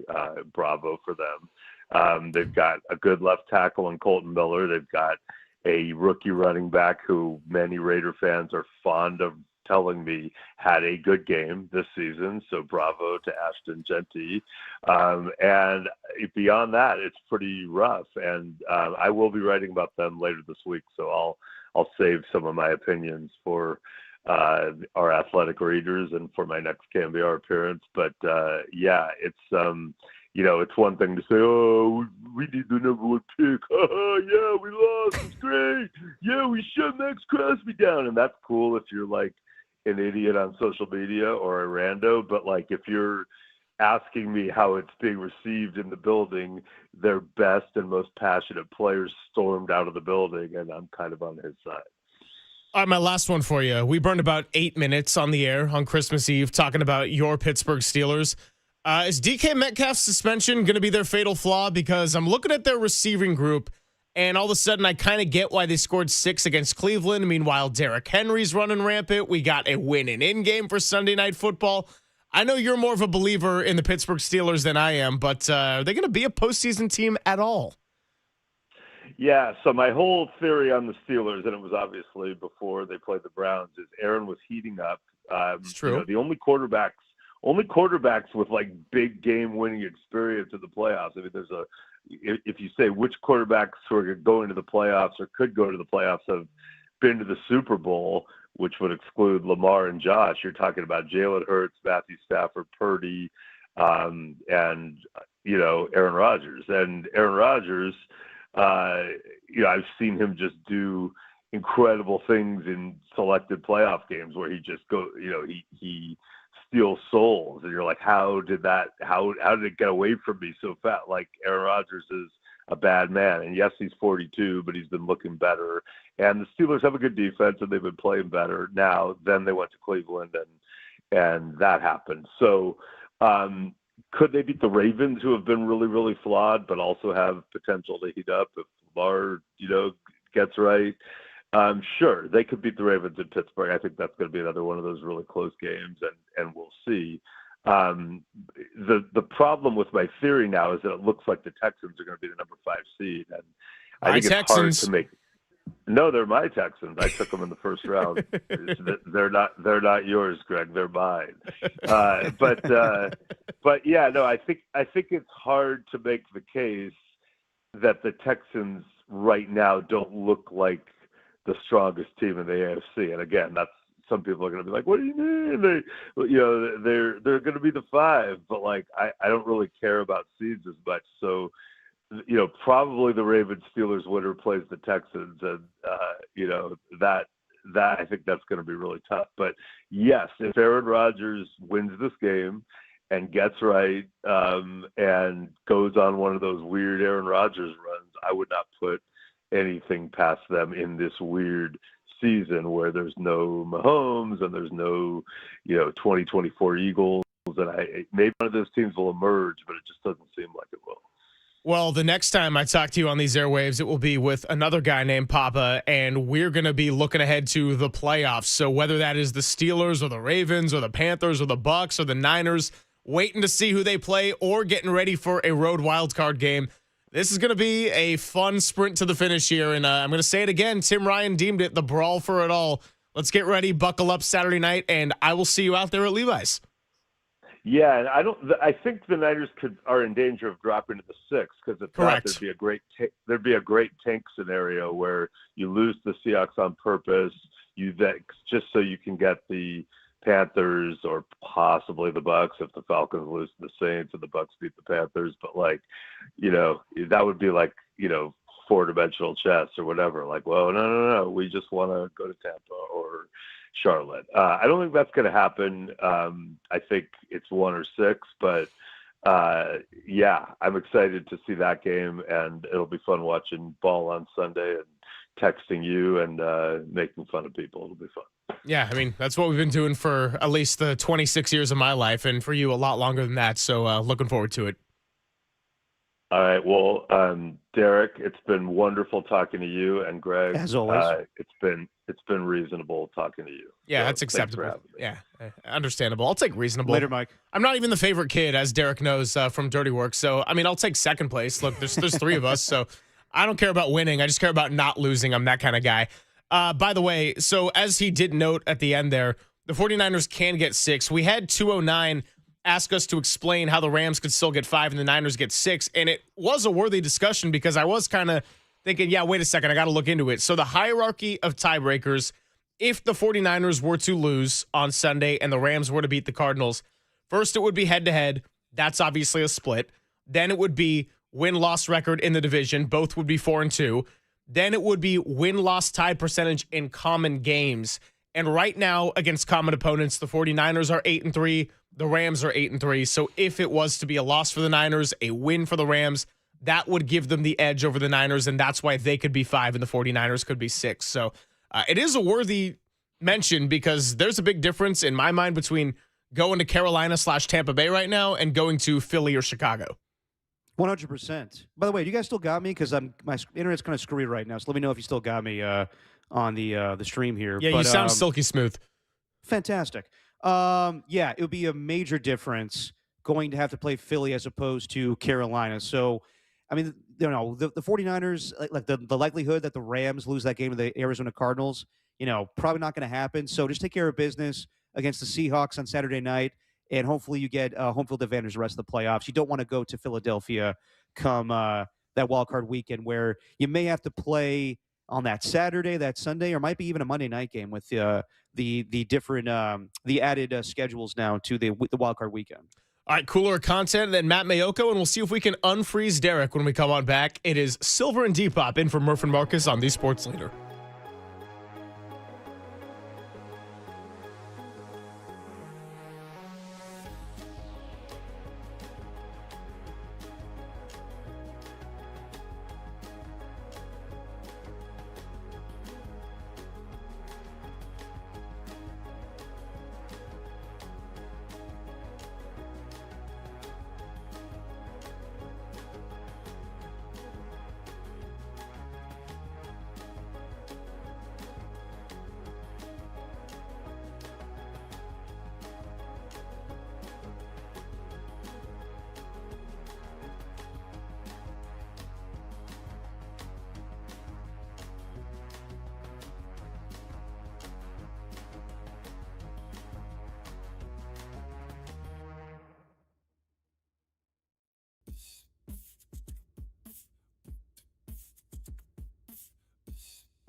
right, everyone.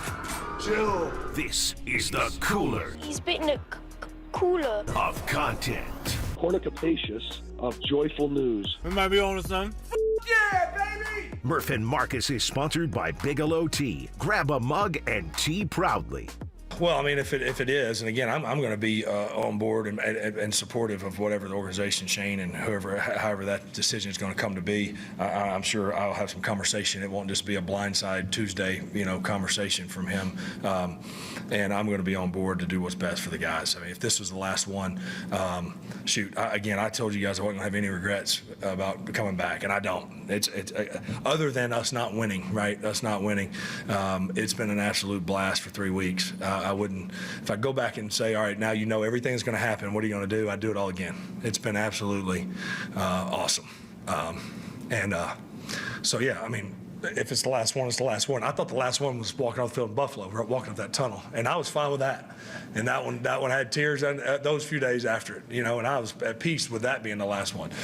So certainly, if it is, I got 3 bonus games that I never saw coming, and couldn't be more thankful that I got the opportunity.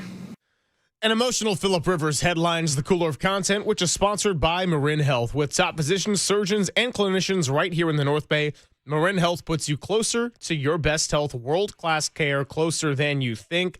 And Phillip Rivers, in deciding to come back, and even though it was an 0-3 record, Derek, I would say it was pretty impressive all around for him to do what he was able to do, even though the Colts season kind of spiraled as soon as Daniel Jones first got injured, and then he really blew out the Achilles. But he's also forfeited his Hall of Fame clock for another 5 years. And so we do have our 2026 Pro Football Hall of Fame finalists, by the way. Frank Gore is on that list. And then initially we thought, that means nothing for Roger Craig. But per Rich Cimini of ESPN, as you sent us earlier before the show, there are also 5 other previously announced finalists in other categories. So for the seniors, you get Ken Anderson, Roger Craig, and L.C. Greenwood. Then for coach, you get Bill Belichick and contributor Robert Kraft. So possibly 2 49er Hall of Famers coming your way in 2026. I would love to see Robert Kraft and Bill Belichick go in together and them just duke it out on stage in Canton, Ohio. That would just be epic, where they just fight each other. As far as Phillip Rivers, before I get to that, the Hall of Fame, Roger Craig deserves to be in the Hall of Fame. We're talking about Christian McCaffrey possibly getting another 1,000 season. He would be the first player to do it twice with 2 different teams. The other 2 guys are Marshall Faulk and Roger Craig. Roger Craig, in my opinion, and I wasn't alive when he played, but he set the precedent for what Christian McCaffrey's doing right now. He was the first of his kind as far as a receiving running back. So I know that Frank Gore is eligible. I got to be honest, with other guys that are on the ballot, Drew Brees, Larry Fitzgerald, I don't think Frank Gore is going to be a first ballot Hall of Famer. And I know I said that before, and people tear my head off about that, but if I had to pick between the 2, I definitely want Roger Craig to get into the Hall of Fame because he deserves it. Phillip Rivers, let stink and go. I mean, he was entertaining to watch, looking like the Pillsbury throw boy out there with his big old beer gut. But I got to say, man, I know some people are going to be like, what was this all for? It was a waste. No, for him, this meant something. And, Kyle Shanahan talked to us about it and their pursuit to go after him. So I thought it was very entertaining. Who cares about the Hall of Fame? He'll eventually get in. I think this probably increases his chances of getting in the Hall of Fame one day. But good on Phillip Rivers to, keep the dream alive and keep playing quarterback in the NFL. That was fun to watch, honestly. Well, we can talk about the Hall of Fame a little bit more with Matt Maiocco coming up because he knows a thing or two about what it's like to get in as a member of that committee. So he joins our show every Friday. He joins Dirty Work every Monday, but he's joining this Murph and Marcus here on a Tuesday because we do anything whenever we want right now. Going 7 to 11, it is Silver and Depop in for Murph and Marcus with Matt Maiocco next on The Sports Leader. Time for traffic on The Sports Leader.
Listen to the sports leader anytime, anywhere. Download KNBR, the sports leader app. Murph and Marcus continue live from the Casino Matrix Progressive Jackpot Studios. Casino Matrix. Progressive jackpots are here. Where are you? Just drop in. 1-800-GAMBLER.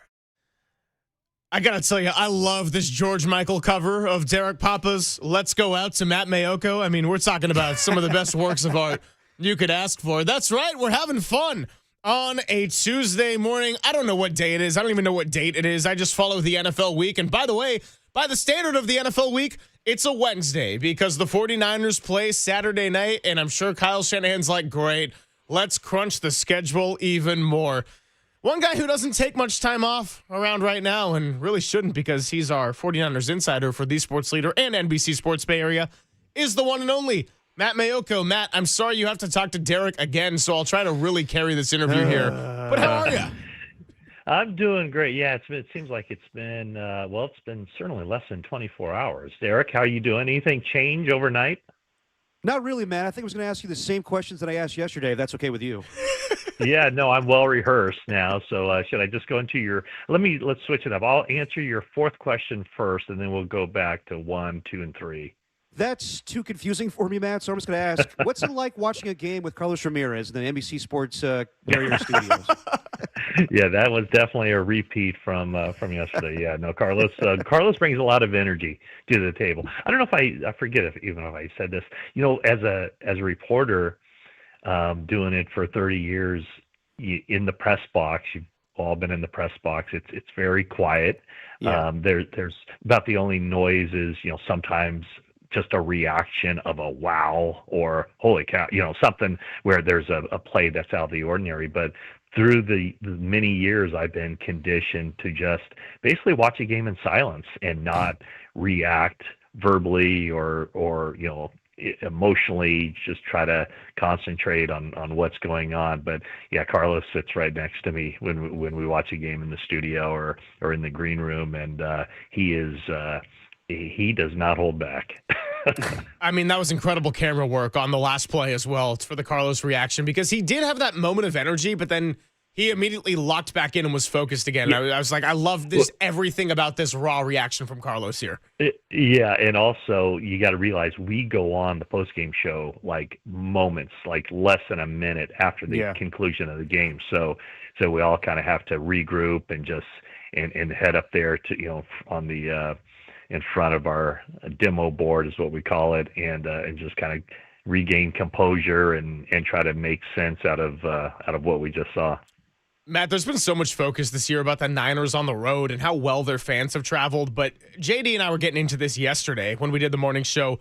You know, to you, where does that rank among regular season games at Levi's on Sunday? Because if you think about the great regular season games in the Shanahan tenure, certainly, there was the one in Seattle to decide the number one seed. There was the one in New Orleans that we all remember. But as far as home field, Levi's Stadium, going from Candlestick there over to Santa Clara, I mean, can you remember other comparable moments like we had to Sunday night coming down to the wire? No, I think that that's an interesting question. I hadn't thought of that. You know what I've been thinking about? I've been thinking about this upcoming game on Saturday at 5 p.m. will be the most important 49ers regular season game at Levi's Stadium. So, no, I think that you got two very memorable games here back to back. What was probably the most entertaining, exciting, impactful game in the history of Levi's Stadium, again, regular season, followed by what will undoubtedly be the biggest game, the most meaningful regular season game in Levi's Stadium history. So, yeah, it's kind of interesting that these two games are back to back. Yeah, Matt, when you think about it, this would be the biggest regular season game at Levi's. And then I go back to it's the biggest regular season finale since they faced the Seahawks in 2019. That was for the 1 seed as well, or when they were trying to battle it out with the Rams for that final playoff spot. But just focusing on the matchup against the Seahawks, once upon a time, I do remember on these airwaves, you said that Sam Darnold was the best pure thrower of the football in 49ers history. So when you look at Sam Darnold since he's left the 49ers with the Vikings and the Seahawks, what do you make of his career? And do you think he, we watched that Rams-Seahawks game a couple weeks ago. Do you think he's changed the narrative about he's not really a clutch quarterback? Well, now I'm saying he might be the best pure thrower of the football in the history of the Seattle Seahawks. Well, there you go. Will that gain the attention that my comment a few years ago got? Probably not. And I think I think Matt it's bared out that exactly. Yeah. I think it's been bared out that I don't think very many people would argue with me now after seeing how, he throws the football very well. That's never been his issue. He's always had tremendous arm talent. And so I think that, several years later, I don't think anybody would probably argue with me on that one. But no, it's going to take more, I think for the narrative of, he's not a clutch quarterback. He's going to have to get into the postseason and win a game or two. Because everybody's always trying to pick these guys apart. I'm sure there's still people out there who I've probably muted that still tries to pick Brock Purdy apart. And if the guy is swinging it to Brock Purdy, if you look at passer rating, he ranks number 1 all time in passer rating in NFL history. He just doesn't have enough pass attempts to qualify. So there's just no holes really to poke in Brock Purdy's game, yet there will always be people who, and I am convinced that, people who say publicly, oh, Brock Purdy's not all that. I think they're lying. I don't trust a word they say, because I think that, those people are the ones who are trying to get clicks or try to draw attention to themselves by saying something that's edgy and will get people talking. But for Darnold, it's never been about, does he have the physical skills? And even the 1 year he was with the 49ers, I was impressed with his athleticism. He moves pretty well. He's nimble in the pocket. The question always with him was just, the anticipation, the decisiveness, those are not easy things for a quarterback. Playing quarterback is the most difficult thing to do in all of sports. And I think the year with the 49ers, and he has said this repeatedly, the season with the 49ers really helped him out a lot. Just being around Brock Purdy and seeing how he handles his business. It was learning from the Kubiaks and from Kyle Shanahan and being in that system. It helped him when he went to Minnesota and gaining confidence and playing so well for the Vikings is certainly helping him now with the Seattle Seahawks as he puts together a really good season and will probably finish top 10 in the MVP voting. So it'll be a fascinating game. And I think that he does have to, again, from a national perspective, from people who are paid to talk and have to come up with something, to get those people, I guess, on his side, the Seahawks will have to make probably a deep playoff run for that to stop being the narrative. Talking to Matt Maiocco here on the Yuma Guest Line, and you are listening to KNBR and KNBR FM San Francisco, the sports leader, a Cumulus media station. Couple hours down, couple hours to go here. So the 49ers could end up getting the 6th seed, and we had to go deep into the tiebreaker hierarchy where if they were to lose, the Rams were to win, then it would come down to the record against common opponents, and the Rams would hold the advantage. So with that very much being on the table, Matt, obviously the ideal scenario would be for the 49ers to beat the Seahawks and get the 1 seed. If they fall to 6, they're either getting the Eagles or they're getting the Chicago Bears. After watching Sunday night, would you say that it would favor the 49ers better to go on the road to Chicago and try to beat a team they just saw a second time? Or would you want to go face the defending Super Bowl champions who have an incredible defense run by Vic Fangio, but a very messy offense right now? Yeah, that is a great question, and I don't know that there's a right answer. Yeah. If you look at the game on Sunday night, did the 49ers defense kind of figure some stuff out, to hold the Bears out of the end zone, 2 drives from the finish, make them settle for a field goal, and then I think the Bears, mismanaged the last part of that game. If you're going to go down there and you set up a final play, an all or nothing play, I think it's got to be 4th down. You got to be able to maximize your downs to not run out of time before you run out of territory. For the 49ers, I'm sure Brock Purdy and the offense is looking at it like, man, we spotted them 7 points. We gave them 7 points to start the game. It was basically a 7-0 game when the game started. So, I think the 49ers, it all comes down to coaching in a lot of ways. When teams are facing each other so quickly, who do you have more confidence in to figure out what just occurred and then how to go from there?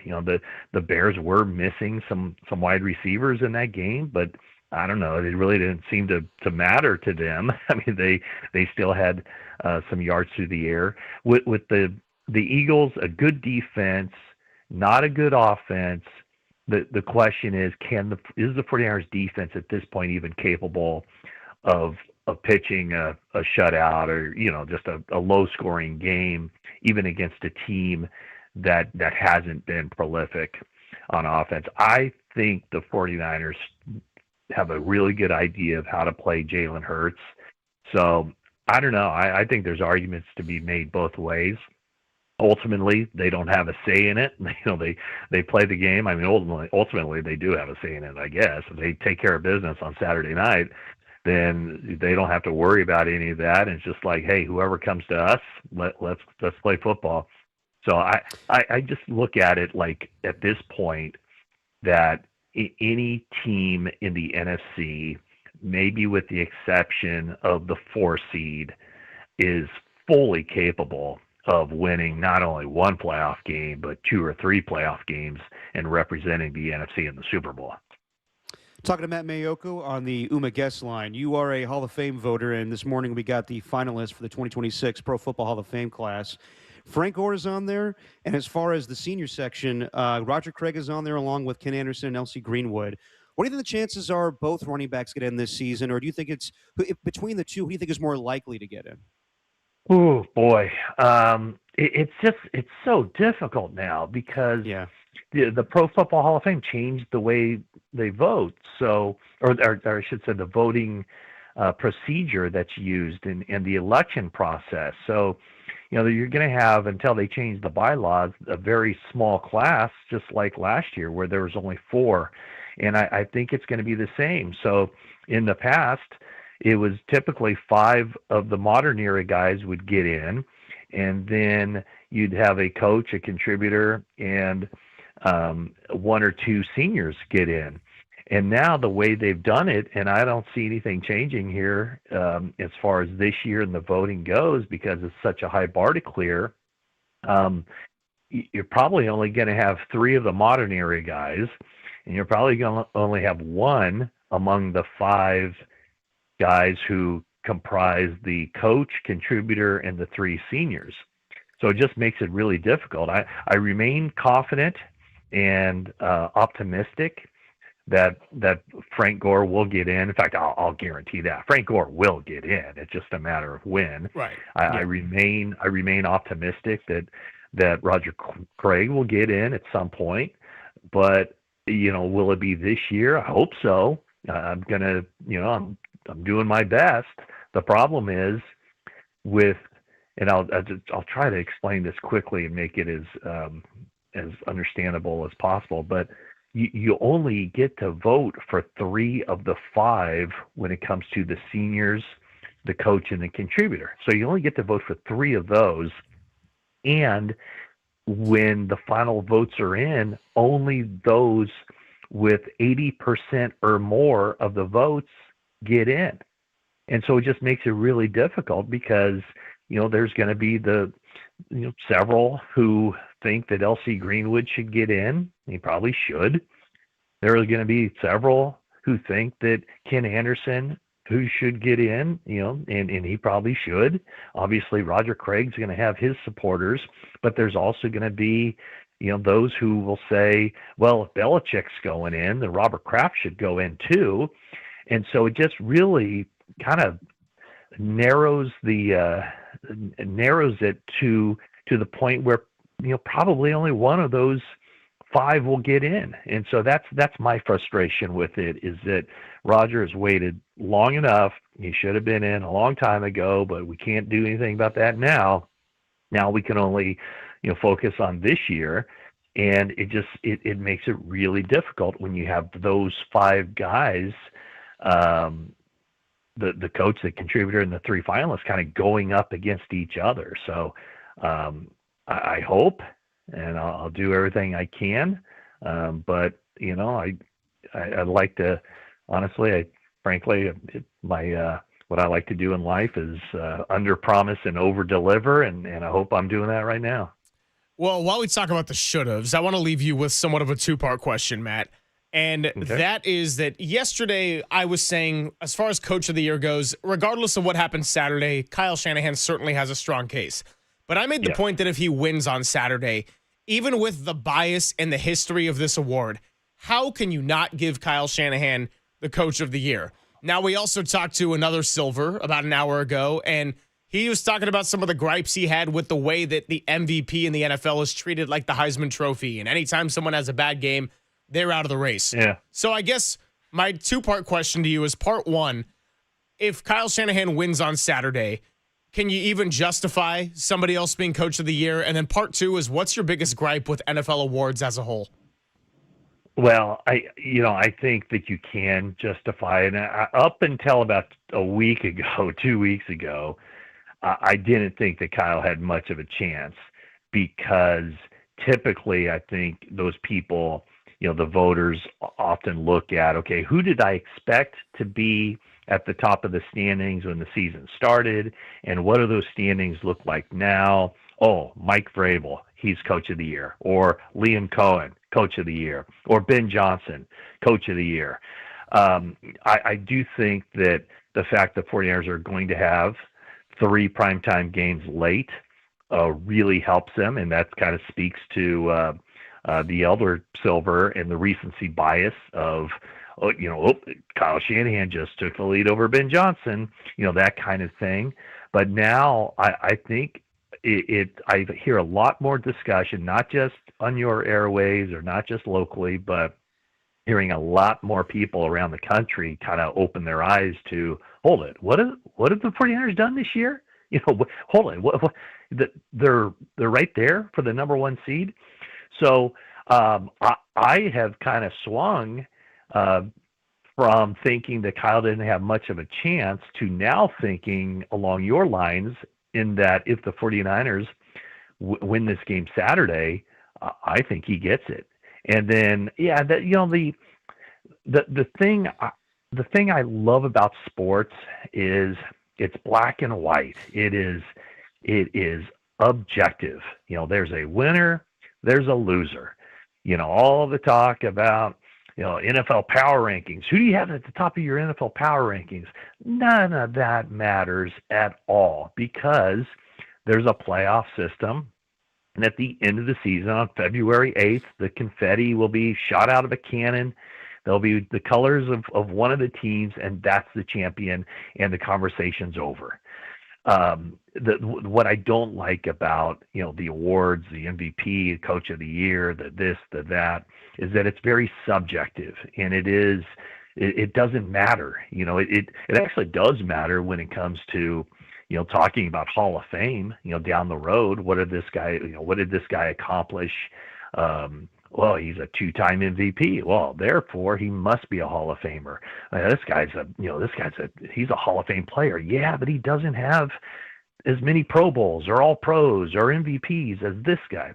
So that's what I don't like about the awards, is that it's very subjective, And I would agree, it's kind of the hot candidate. And, based on the last few weeks, Matthew Stafford went from being the runaway MVP favorite to, a 3-interception game last night. And now it's Drake May in the horse race coming down the stretch. Mm-hmm. Yeah, no, it should be interesting to follow. And Drake May would be quite the shocking MVP. I wonder what the preseason odds on that was for all the betting folks out there. So great catching up with you. And I'm glad I got to, talk a little bit more about fresh topics rather than have to do the repeat of a Derek Papa. But no, all jokes aside, it's been fun. And look, when we do talk to you, probably sometime next week, we're either going to be getting ready for a road game in Chicago or Philly or Carolina or Tampa, or we're going to be talking about what's ahead and who awaits who the 49ers await there in Santa Clara in a couple of weeks in the divisional round. So,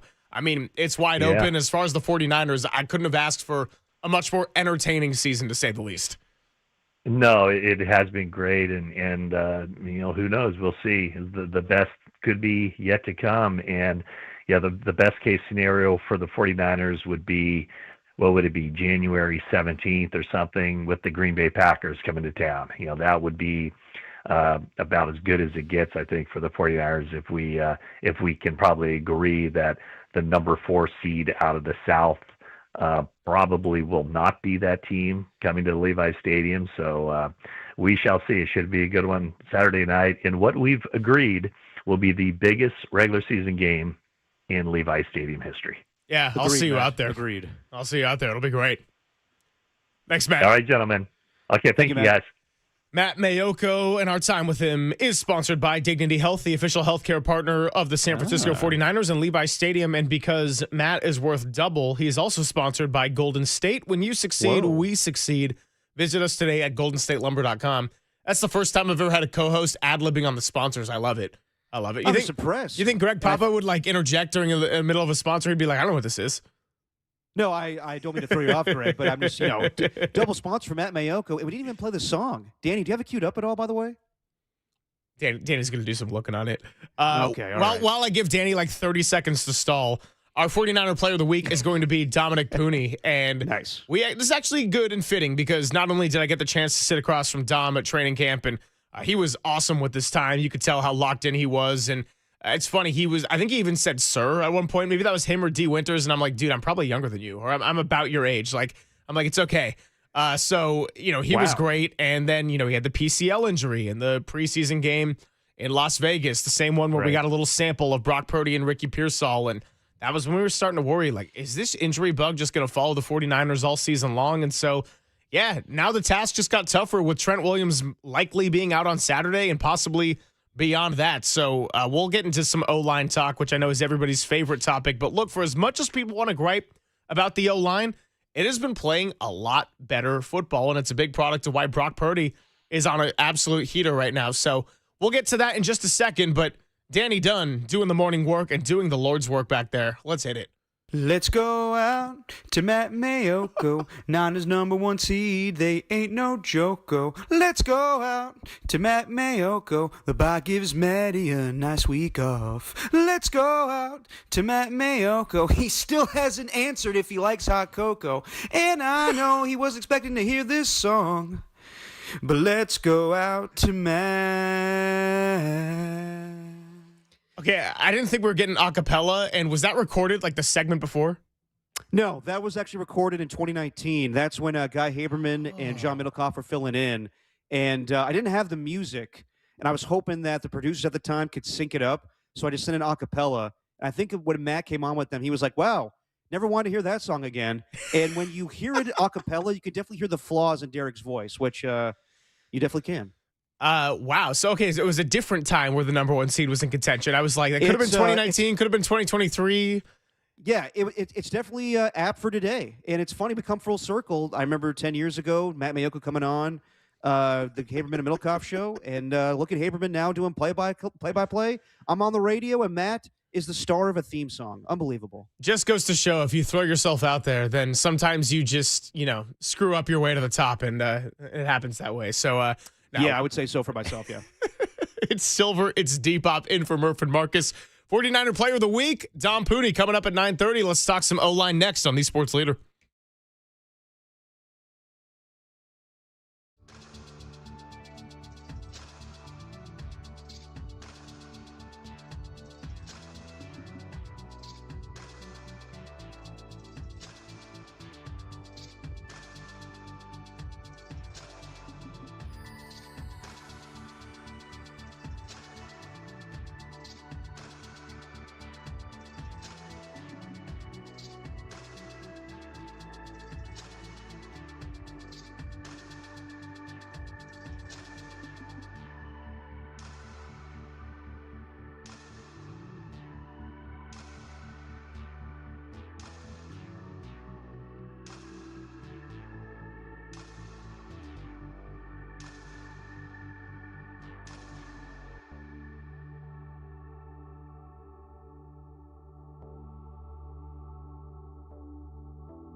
Now, from the O'Donnell Financial Group Sports Desk. Learn more at odfigroup.com. O'Donnell Financial Group, because planning is a process, not a product. 49ers have a Week 18 showdown with the Seattle Seahawks at Levi's Stadium on Saturday night. Do they need the number 1 seed in the NFC to make a deep playoff run? Give us your thoughts in the YouTube chat or give us a call at 415-808-CANBR. Ring the bell, baby!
Now back to Murph and Marcus on The Sports Leader. Streaming live on thesportsleader.com and KNBR. The Sports Leader app. Murph and Marcus is sponsored by Bigelow Tea. Grab a mug and tea proudly. It's just a testament to everybody in that locker room. You know, the competitive stamina, the belief that we have in each other.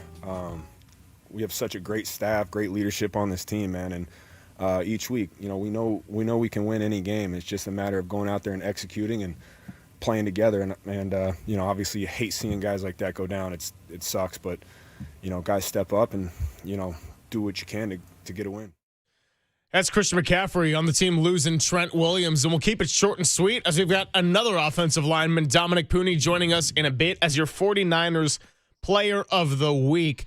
But that was a toughie to lose Trent Williams on the first play, and it being a play in which you throw a pick six. Trent's trying to chase down TJ Edwards, and in doing so, pulling a hamstring. So that's a big deal if he can't go on Saturday going against this Seattle Seahawks defense. And mind you, Trent did not play his best game by any stretch there in the opener against Seattle. But again, this is a really different matchup than what we had going into week one, where I don't think the score is going to be 17-13, even with some of those weather conditions that might be faced at Levi Stadium coming up. So Austin Pleasance filled in for Trent Williams for about the whole game.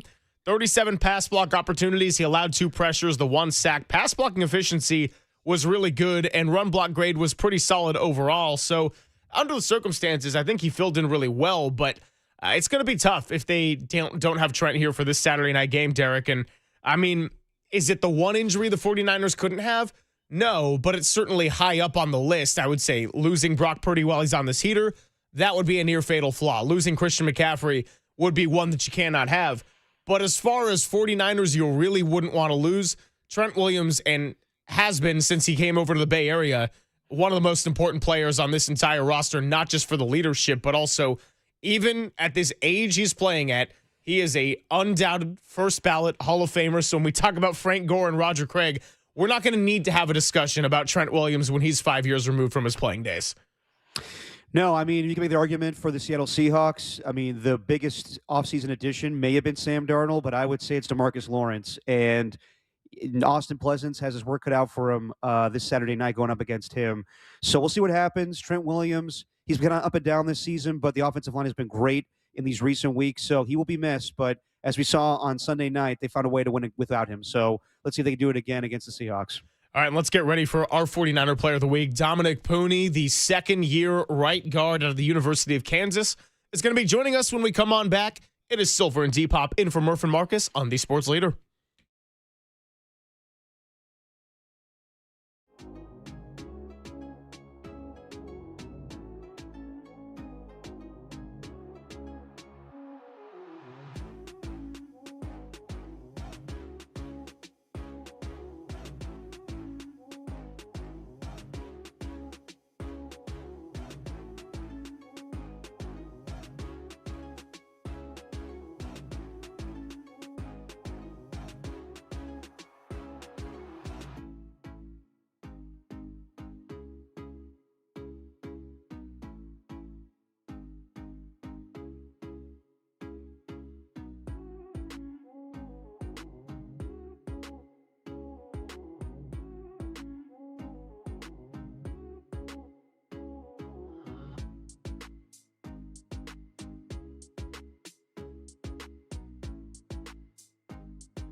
Now back to Murph and Marcus on The Sports Leader. Streaming live on thesportsleader.com and KNBR. The Sports Leader app. Murph and Marcus is sponsored by Bigelow Tea. Grab a mug and tea proudly. His helmet is off. Here we go, baby. Niners on 3. 1, 2, 3. And his mic is on. That's a sackaroonie, baby. Time for our 49ers Player of the Week with Murph and Marcus. Sorry I stole your sackaroonie, buddy. But hey, there'll be more. On The Sports Leader. Yeah, we do it every Tuesday here on the morning show. And in for Murph and Marcus, it is Silver and Depop. Our 49ers Player of the Week is sponsored by Benjamin Moore Paints. Experience the Benjamin Moore retail difference at our independently owned authorized retailers today or at benjaminmoore.com. And our 49er Player of the Week is second-year right guard Dominic Puni, who joins us on the UMA guest line. Dom, we appreciate your time because I know it's another short week, so we won't keep you too long. We'll let you focus, but appreciate your time regardless. And how are you? I'm good. Thank you guys for having me. I'm looking forward to talking to y'all.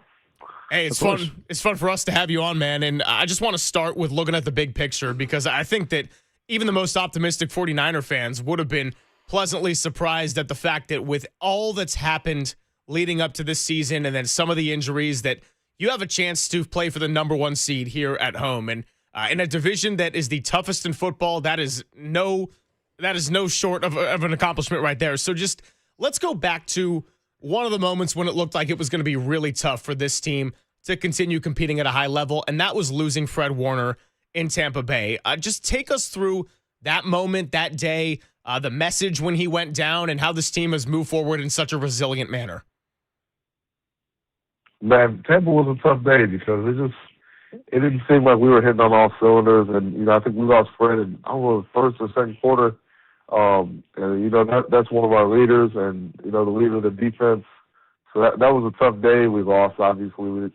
It was just a bad day for just for our team in general. But he had a strong message for us right after the game. He got to the middle of the locker room on his crutches and just gave a super powerful message. And we bounced back after that. And I think the resiliency of this team has been really cool because I think last year we kind of got used to, we were kind of shocked by how many injuries we had, but this year, we got hurt, but I think we're just kind of used to it. We're like, all right, we're not going to make any excuses. Let's just next man up and let's just go let it ride. Looks like Derek's microphone is down for the moment, so let me get you another one, Dom. So I want to ask you about something personally that was a challenge. I mean, not having a normal preseason and start to the season. We remember in Las Vegas when everyone's getting their reps and you had that PCL injury to where you were able to come back for the season opener. But I imagine that when you're going through training camp preseason, trying to get your body in shape, get rhythm, go into year 2 with a different kind of strength and rhythm to all of it. How was that for you to not have that normal preseason with the PCL interruption and then bounce back from that, but have to bounce back from it in real time in games that counted for a lot? It was tough. I think I missed the last 2.5 weeks of training camp, which it can kind of mess your rhythm up a little bit. But I was blessed enough to be able to come back, and the trainers did a great job getting me back, and I'm ready to play in Seattle for week 1, and we got to win. Obviously I felt good enough to play, so I was out there and just trying to ride with the team, and it was a little tough because that was my first kind of big injury while in the NFL. But all glory to God. He got me back in time, he healed me, and I was able to play week 1. But I've just been getting better and better every week, so I feel good. Talking to Dom Puni, your 49er Player of the Week, as they get ready for the massive showdown Saturday night at Levi Stadium, 5 o'clock against the Seattle Seahawks. What's it like being in the huddle with Brock Purdy? I think the way he's been on a heater, we're finally starting to see a greater appreciation from outside the Bay Area of just how well he has commanded this offense. But take us through the inside of it and what it's like on a day-to-day, whether it be in practice, whether it be throwing a pick 6 on the first play and having to bounce back from there to put up 42 points. Who is QB1 Brock Purdy? Man, he's unbelievable. And I'm so blessed to have a quarterback like him he's just so unwavering in everything he does. You know, you start the game off with a pick six. We go back to the sideline, and nothing changes in any of his mannerisms or the way he leads us. He just tells us, "Hey, let's go back out there. Let's just go march it down and act like nothing happened." And that's exactly what we did. When he commands the huddle, he comes in and he's always the same guy. He's never panicked. He's never like not there. He's always in the moment, making sure we're good. He always matches the vibe that needs to be had, and it's just a blessing to be able to play with him. I mean, we saw you dance with Purdy when he was doing the Dougie after the schoolyard touchdown to Juice. So what's been more impressive to you, Dominic? His dancing skills or the custom Rolexes that he got you guys for Christmas? I would say the dancing skills. The Rolexes are really cool though. I was so surprised when he got us those, but I don't know, something about just seeing him hit the Dougie is just it's very funny and refreshing. It's just he can really hit it, so I mean it's cool to see. No, definitely. And you talked earlier about the resiliency you guys have played with this whole season. You guys came to the game last Sunday night without George Kittle, and then Trent Williams goes down the first play from scrimmage. So how great was it to see Austin Pleasance and Jake Tonja step up in that victory? Man, it was huge to see. Well, first I saw Tonja's.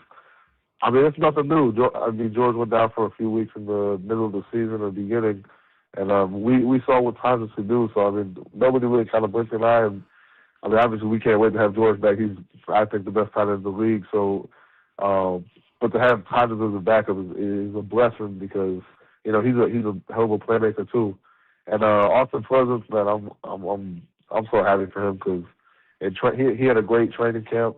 And, you know, he's just been waiting for his opportunity. And, you know, it sucked to lose. Trent played one out of all plays. But Austin, he didn't blink an eye. He stepped up. And he's just really good. He's been doing what he's been doing all year. But to see him do it on the big stage on Sunday night it was really cool to see that. I'm so happy for him. Dom, I know you're only in your second season, but you were put in a unique situation where you ended up starting every single game last year out of necessity and then doing a great job filling in. So when it's Spencer Burford filling in for Ben Barch at left guard, when it's Austin Pleasance filling in at left tackle, do you take that opportunity to give advice to anyone of what it's like to be in that position? Or do you feel like you're all just one unit, that you're all a close family and it doesn't necessarily have anything that needs to be said? It's hard for me to be the guy to say something. I'm the youngest guy, experience-wise, on the O-line, so I don't really know how much I could tell them. But I kind of leave it to, Trent, Cole, and Jake. You know, they're more the leaders of the O-line, so if anyone's going to tell, like, Spencer or Austin anything, it would have to be them. But, you know, I just try to be a good teammate and be there with them and just, like, you know, give him a good old fist bump right before we take the field, and just a little hype speech. But as far as like leadership goes, I kind of leave it to the older guys. Talking to Dominic Puni on the UMA guest line. A big matchup on Saturday night for the division and the number 1 seed. And so much has gone on since you guys faced off the Seahawks in week 1. You were coming off an injury that you sustained during training camp. Does it feel almost like another season ago since you played Seattle? And how difficult is it to go up against their defensive line with Leonard Williams? It does feel like a really long time ago. Like the season has gone by really fast, but I just remember being week 1 on the bench before the first drive. Like, I just couldn't believe I was starting my second year. And yeah, they have a great defense in general that starts with the D-line. They're very physical, very sound, very talented. What they do, run and pass, they're not only good on one side. They do run and pass very well. But you know, it was a great challenge week 1. It'll be a great challenge again this week. Dom, back in training camp when I talked to you in the toddler room and we were asking about everything looking ahead to season 2, I think we got into who you were looking forward to facing the most. And you essentially said everybody in the division that you're going to get to see twice. So with this second meeting feeling like a lifetime ago against the Seahawks, not being at your healthiest the first time around, coming off that injury we mentioned a little bit earlier, what are you looking forward to the most about this challenge on Saturday night?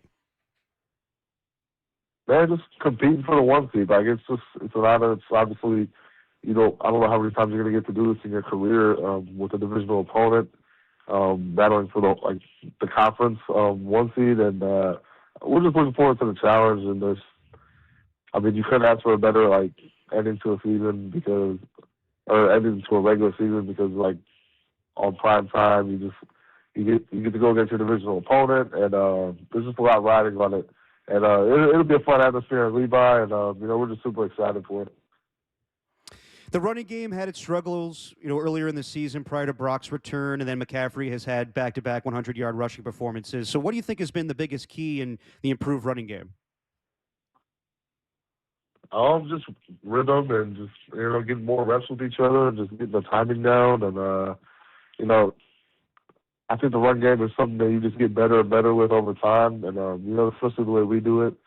There's a lot of moving pieces and a lot of people in motion. And I think the more you just keep getting it down and getting the feel for who you're playing next to, and Christian just kind of seeing, how the O-line and the tight ends and the receivers are going to do their thing, it just kind of opens up as the season goes on, and I just think it's more of a rhythm thing. So we were talking to Matt Maiocco a little bit earlier, and he deemed this the most important regular season game at Levi Stadium in 49er history. How much has the 49er faithful helped throughout the season, not just at home, but also with the way they've traveled on the road? Man, it's actually been crazy. We were in New York, across the country, and it's like a home game. I was so shocked, man. We have the best fan base, in the world, and the way they travel is just so crazy. And at home games, Sunday night, it was rocking, man. It was so loud, and it just gives us such a home field advantage. But I think I've heard, other quarterbacks at away teams say that they've never experienced a home game like that for them, where our crowd was louder than them. So it's so cool.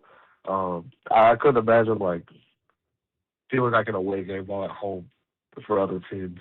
So they do their thing, they pop out, and I love them. You mentioned playing with Brock earlier, and right now I think he's playing his best football. His mobility, his decisiveness with the football, getting out so quickly. How does the way his play impact you as a pass blocker? It's huge. I always say playing with Brock is very cool because he's always on rhythm and on timing, and when the plays is not there, he's able to create with his feet. And if one of the O-linemen get beat quick up front, he's able to get out of it, get us out of a bad situation and make us look a little better. He's the man.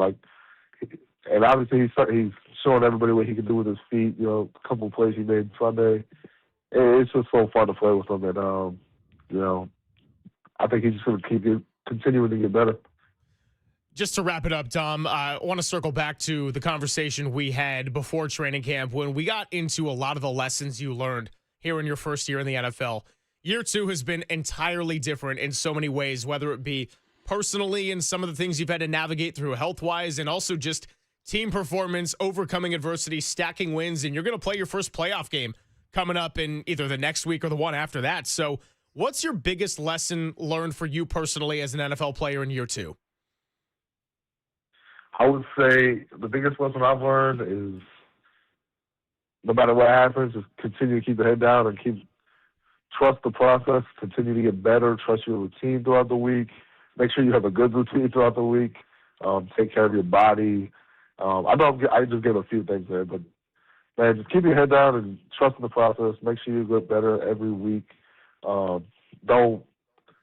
Just make sure you keep learning, and that's probably been the biggest thing for me is just being able to keep learning and asking my vets questions, and they've been so helpful. Sorry, I gave you a few things, but those have been the lessons. No, the more the merrier. And honestly, Dom, I think that not just for football, but those are lessons that should be applied to just about anybody, regardless of what they're doing in life. It's just the basic principles of attitude and effort, things you can control, keeping your head down, like you mentioned, trusting the process, and having a good routine that you can trust along with that. So I know it's a short week. Again, we really appreciate your time. Congratulations on the win on Sunday night, but I know all eyes turn to Saturday on this short week, so we'll let you get to it, and looking forward to being out there on Saturday. Thank you, Dom. Thank you guys so much. Appreciate you having me. Absolutely. Dom Puni, second time I've gotten to interview him, and he's incredible. He is wise beyond his years, and the season he's had personally has been a little bit up and down, and he was struggling there to start the year, Derek, and a lot of that was his health. And I think that around the time the offensive line as a whole started to really get it together, that was when you got Ben Barch back for a moment, and then Dom Puni really started to step up. So, McKivitz has held it down all year. Trent has not missed a game up until possibly now, and it's going to be a big one. But for the most part, the offensive line, for as maligned as it has been at various points in the season, particularly in that first month, they've really gotten it together, and I think it shows in the run game, even without Trent Williams and George Kittle playing that last game. No, definitely. I mean, we talked about it in the offseason. How come they didn't address the offensive line in the draft? How come they didn't go out and get anybody? And at first it was like, ooh, I don't know, because it felt like Brock Purdy initially was kind of running for his life, and then they figured things out. The running game, hasn't been great until the last few weeks here. But, yeah, I mean, they figured things out.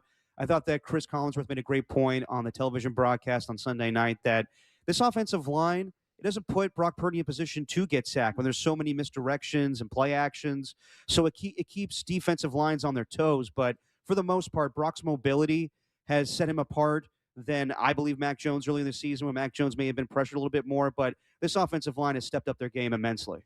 Oh, I thought you were going to say Chris Collinsworth made a great point about, Brock Purdy just kind of looks like Patrick Mahomes the way he's running around there. Now, here's the guy in Patrick Mahomes who kind of looks like Brock Purdy. 8.5 seconds between the snap to the pass. Oh, Jim, here we go.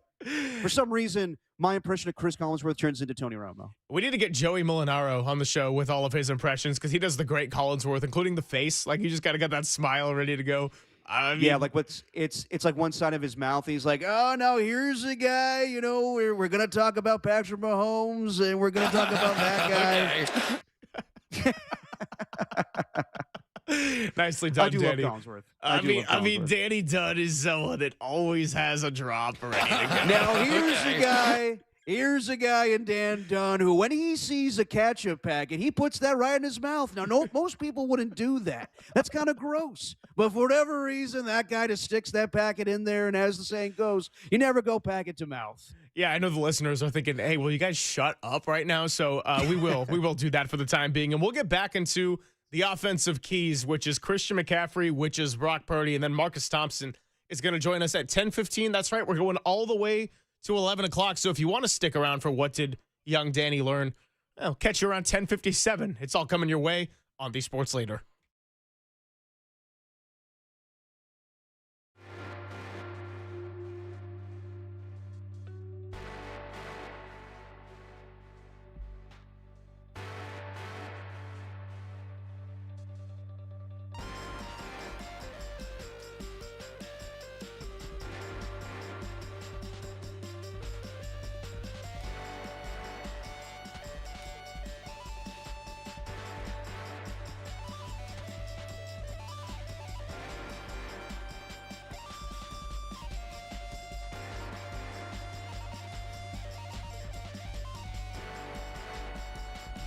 Time for traffic on the Sports Leader.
Listen to the sports leader anytime, anywhere.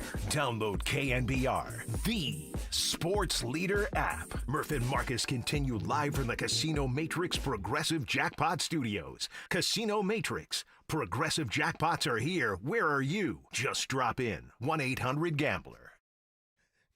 If you're not watching us on YouTube and Twitch, I would say we appreciate the listenership as always, but you don't get the Papa outfit changes and the background and the flags, but you get a different Papa and just pure dance moves going with every rejoin. So it's been 1 week since I looked at Derek looking this good, I should say. Bare Naked Ladies, nice job there. And what would this be, part of the 90s Friday, the 00s Friday, the Tuesday before New Year's? I digress on all that. It was great to catch up with Dominic Puni. And if you missed any of our interviews earlier, they will be podcasted and available on thesportsleader.com, the app, or however you get your podcasts. If you're an Apple person, a Spotify person, hell, Google, Amazon, I don't know, whatever floats your boat, it's going to be available right there. And so Marcus Thompson's going to be joining us coming up in about 15 minutes. But while we've gotten into the one seed conversation, we talked a little O-line there and Trent Williams, that possible absence. George Kittle's going to give everything he's got to try to be able to play on Saturday night. You know, Derek, we rightfully talked about Brock Purdy for a large chunk of both of our shows yesterday. And he is playing as well as he has at any point and doing more with less than we've ever seen in his career. I also think that probably the forgotten gem of that Sunday night game is just how well the 49ers ran the ball. Because with the Seahawks defense coming in on Saturday and possibly some wet weather conditions, I'm not saying Brock Purdy won't be able to thrive in the rain, but that's the type of game where it's going to be a little bit more time of possession, ground game control, just move the chains, use somebody like a Christian McCaffrey like they've been doing all season long. And so the fact that they ran the ball as well as they did against the Rams, yeah, Brock Purdy was sensational. It also wasn't entirely on his shoulders. And whether it was Brock or Mac at times this year, I mean, this was a really, really pass-dependent team. Then remember, George Kittle came back for the Sunday night game against Atlanta. He didn't get a catch, but all of a sudden the run game was open back up, and you didn't have Kittle and you didn't have Trent in this one after the first play. And so the way they were able to run the ball without those guys, I think is a testament to the offensive line. I think it's a testament to Kyle Shanahan as a play caller, and I think it's also a testament to Kyle Juszczyk and just how valuable it was to end up bringing him back when it looked like he was going to go elsewhere in this offseason. No, definitely. And it's nice to see the 49ers go back to what makes them the 49ers. And in years past, they've had electric offenses, but really it's been the running game. And for most of the season, we were like, what is this team right now? Like they're more pass happy. And that was the case for Kyle Shanahan back in the day with the Atlanta Falcons and Matt Ryan having his MVP season. They had, Devontae Freeman and other good running backs, but really they got to the Super Bowl with their passing. And now the 49ers are equally good at both. But for the most part, it was McCaffrey being what he is out of the backfield, just being a great pass catcher. I think he's the best pass-catching running back in all of football. You might say Jahmyr Gibbs is more dynamic, but his ability... Nah, the only comparable one to me right now is Bijan in terms of the dual threat. Yeah, I would agree with that too. But I would say, last night, what was it, 195 yards rushing? And that was kind of weird that he didn't get a carry in the closing seconds of that game. But as far as a pass-catching running back, I would say it's McCaffrey, it's Gibbs, and then Bijan. Bijan's definitely great through the air, but it's just different where I think those guys are honestly like another wide receiver out there. But, yeah, their ability to run the football, that's what made them so great in 2019 with having Breida and Tevin Coleman and Raheem Mostert going off in that 2019 NFC Championship game. And that's what makes the 49ers the 49ers. And that's what you need in the postseason. You need a running game, obviously need defense and a pass rush, but you could slow games down with a running game. And that's what we saw on Sunday night. That's been the formula for Kyle Shanahan for the last few weeks here, where we're going to score at will, but I want it to have the time of possession. I want it to be where I get the last possession, I force you. If I don't have it, you have to score a touchdown to beat me. So I think that the key right now is getting Christian McCaffrey going, and that sets everything up for everybody else. It doesn't matter that George Kittle's not out there. You get, Ricky Pearsall back. That's great. But the reason why this offense is humming the way it is right now is because Brock Purdy is taking his game to the next level, but Christian McCaffrey is looking like the 2023 Christian McCaffrey. And I don't know if he's going to get 1,000 like in 2019, but he's damn near close. You're listening to KNBR and KNBR FM San Francisco, the sports leader, a Cumulus media station with another hour to go here on the morning show. It is Silver and Depop in for Murph and Marcus. We got Danny Dunn. We got John Joe Curley doing everything behind the glass and doing the real dirty work, and tribute to the afternoon show, which will not be on today, by the way. After this, we will have the Independence Bowl between Coastal and Louisiana Tech. So if our show's not enough for you, stay tuned for a little bowl season action there. But for the next hour, we're going to be continuing here on the 49ers Talk. Marcus Thompson joining us coming up shortly. 200 rushing yards net for the 49ers. They went 7.3 yards per carry, yards per play, pardon me. And then Christian McCaffrey was 6.1 yards on the ground with a long of 41 when previously the longest run of the season was that Brock Purdy 26-yarder where he was doing the little ball fake there against Tennessee. So finally, they were able to get going a little bit. And I want to go back to a discussion point from the 49ers roundtable. You remember we're out there in Oakland. It's me, you, Copes, JD, Krug, Murph, and Marcus. And we get the news that Christian McCaffrey popped up on the injury report with the little calf injury. And we're thinking, dude, you got to be kidding me. We had the preseason injuries.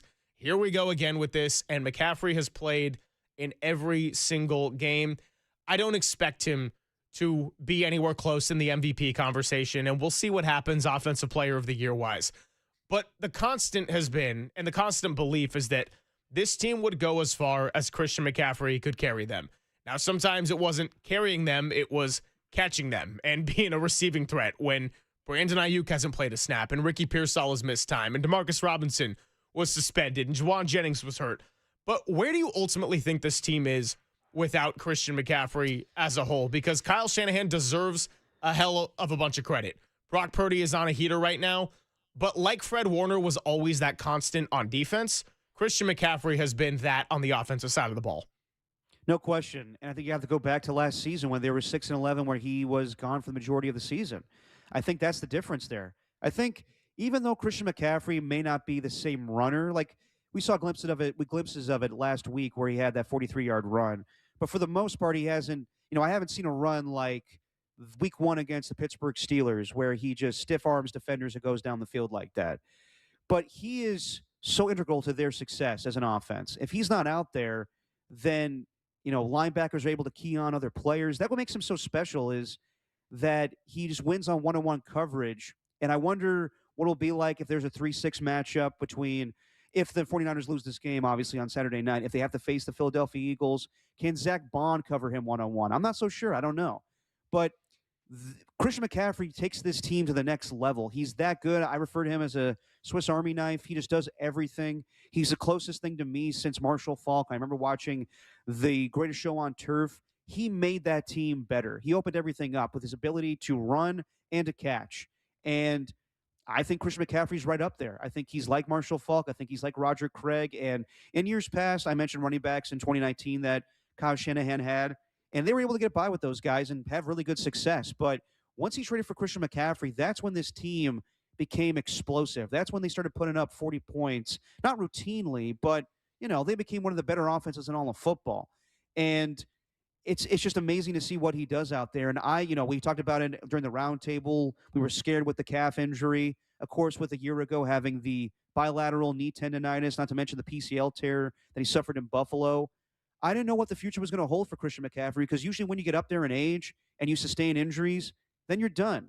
And they signed him to a contract, and I didn't know what the future was going to hold. Maybe Bijan Robinson was going to be more of a red zone runner for them, but he's proven that he's still that same Christian McCaffrey. So as far as MVP, look, he had his time to win that in 2023. I thought that, in my opinion, Christian McCaffrey was the best player in football in 2023. And you could say that Lamar Jackson, in the true definition of MVP, deserved that award. Sure. But I think Christian McCaffrey had an MVP-like season that we saw LaDainian Tomlinson had in 2006 and others like Marshall Faulk in 2000, where it didn't need to be a quarterback that year. But things have changed. I think it's a foregone conclusion that it's going to be a quarterback for the foreseeable future until someone maybe has a 2,000-yard rushing season. But even that, like we saw Derrick Henry do that a couple years ago, and he just got Offensive Player of the Year. So it's a foregone conclusion to me that quarterback will win that award, and then Offensive Player of the Year will usually go to a running back or a wide receiver. And even then, if McCaffrey doesn't get 1,000, I still think Jackson Smith-Njigba is inclined to get Offensive Player of the Year for a long time. I thought it was going to be Jonathan Taylor if he was going to get that touchdown record or close to it or get the rushing title, but they've regressed. So, yeah, right now I would say Christian McCaffrey's having a great season, but I don't think he's going to have any hardware. Well, and as far as hardware and awards, I know the 49ers internally don't care about any of that. But of course since we're on the radio and we get to talk about this team every single day throughout a season, we talked earlier about high-stakes games and, my father having a gripe with the way that the MVP can be treated. And if it's a high-stakes game like Christmas of 2023, sure, maybe it holds a little bit more weight when it's Brock Purdy going against Lamar, and it was very clear who had the better night. Do you think right now, and I'm looking at the odds on DraftKings, Jackson Smith-Njigba is your offensive player of the year favorite, minus 275. Christian McCaffrey is in second at 270. Given that they're going head-to-head, I mean, not literally head-to-head, but their teams are facing off, do you think this is the type of game that could ultimately sway it if McCaffrey outplays Jackson Smith-Njigba in a very clear, stated way that also reflects on the box score? I would say no, just because I don't know if people are going to give McCaffrey that edge just because of this game alone. And I think that, like your dad was what if they saying, get home field advantage?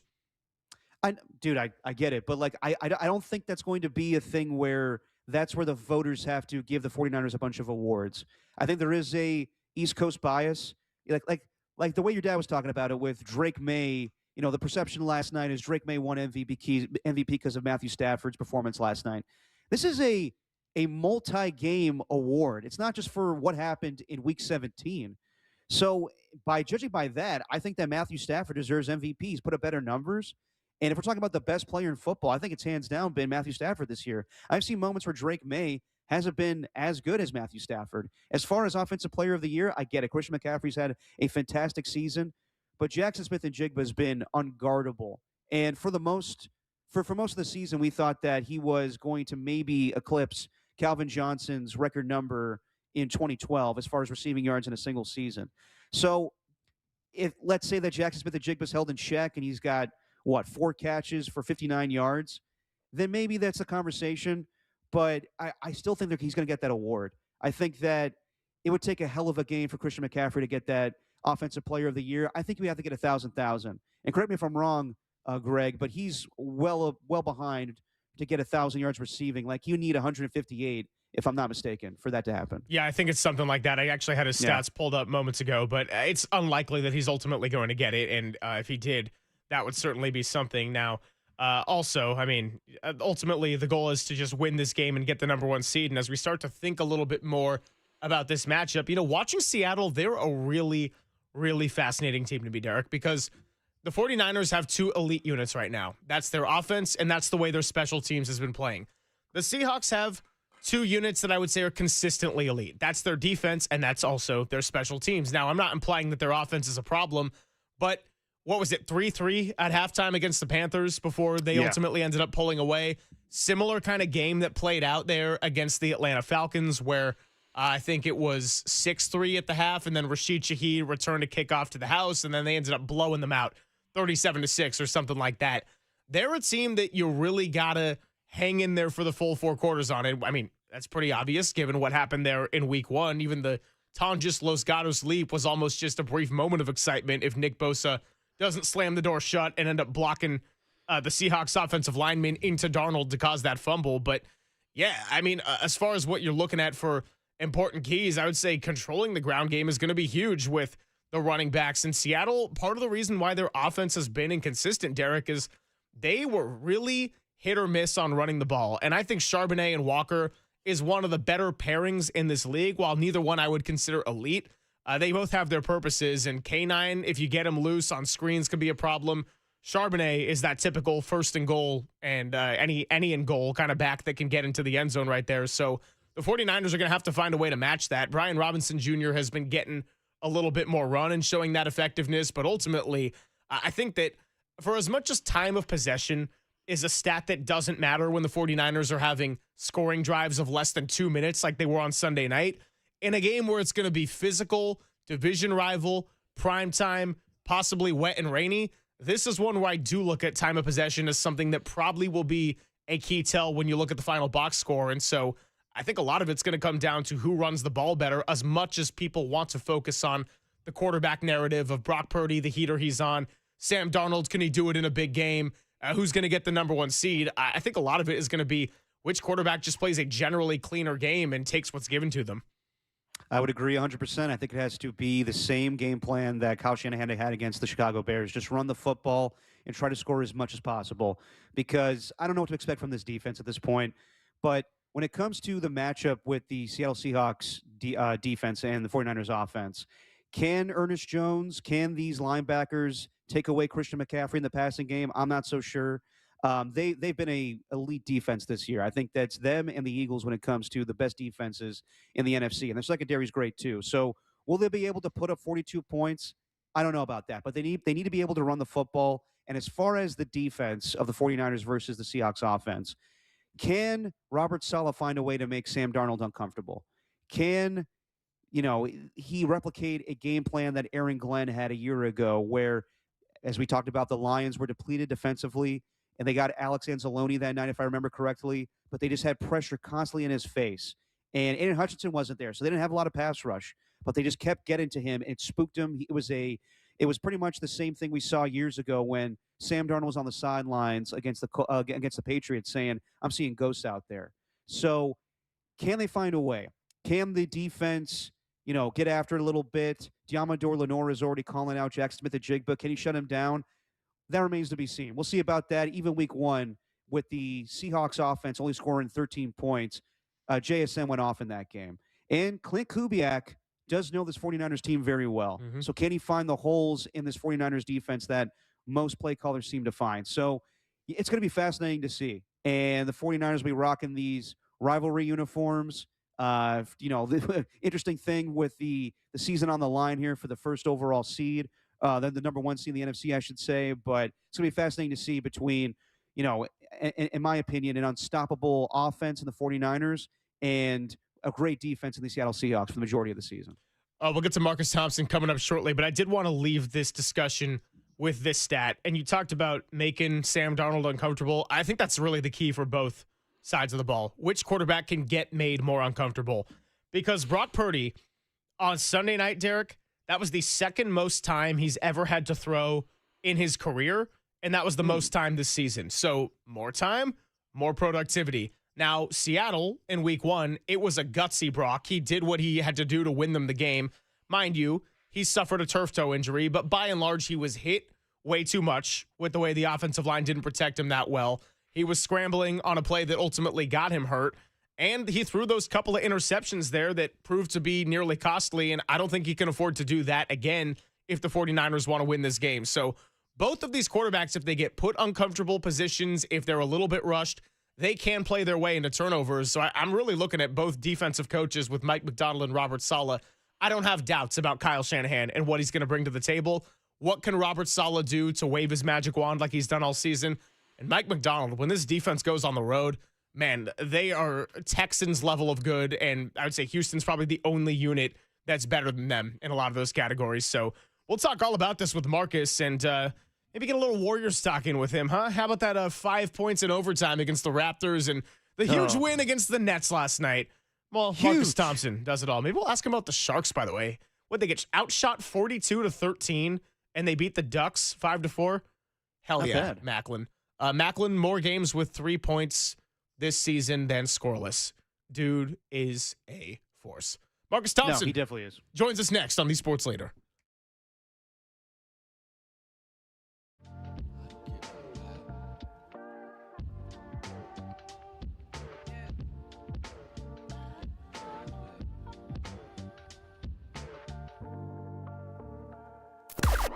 Now, from the O'Donnell Financial Group Sports Desk. Learn more at ODFIGroup.com. O'Donnell Financial Group, because planning is a process, not a product.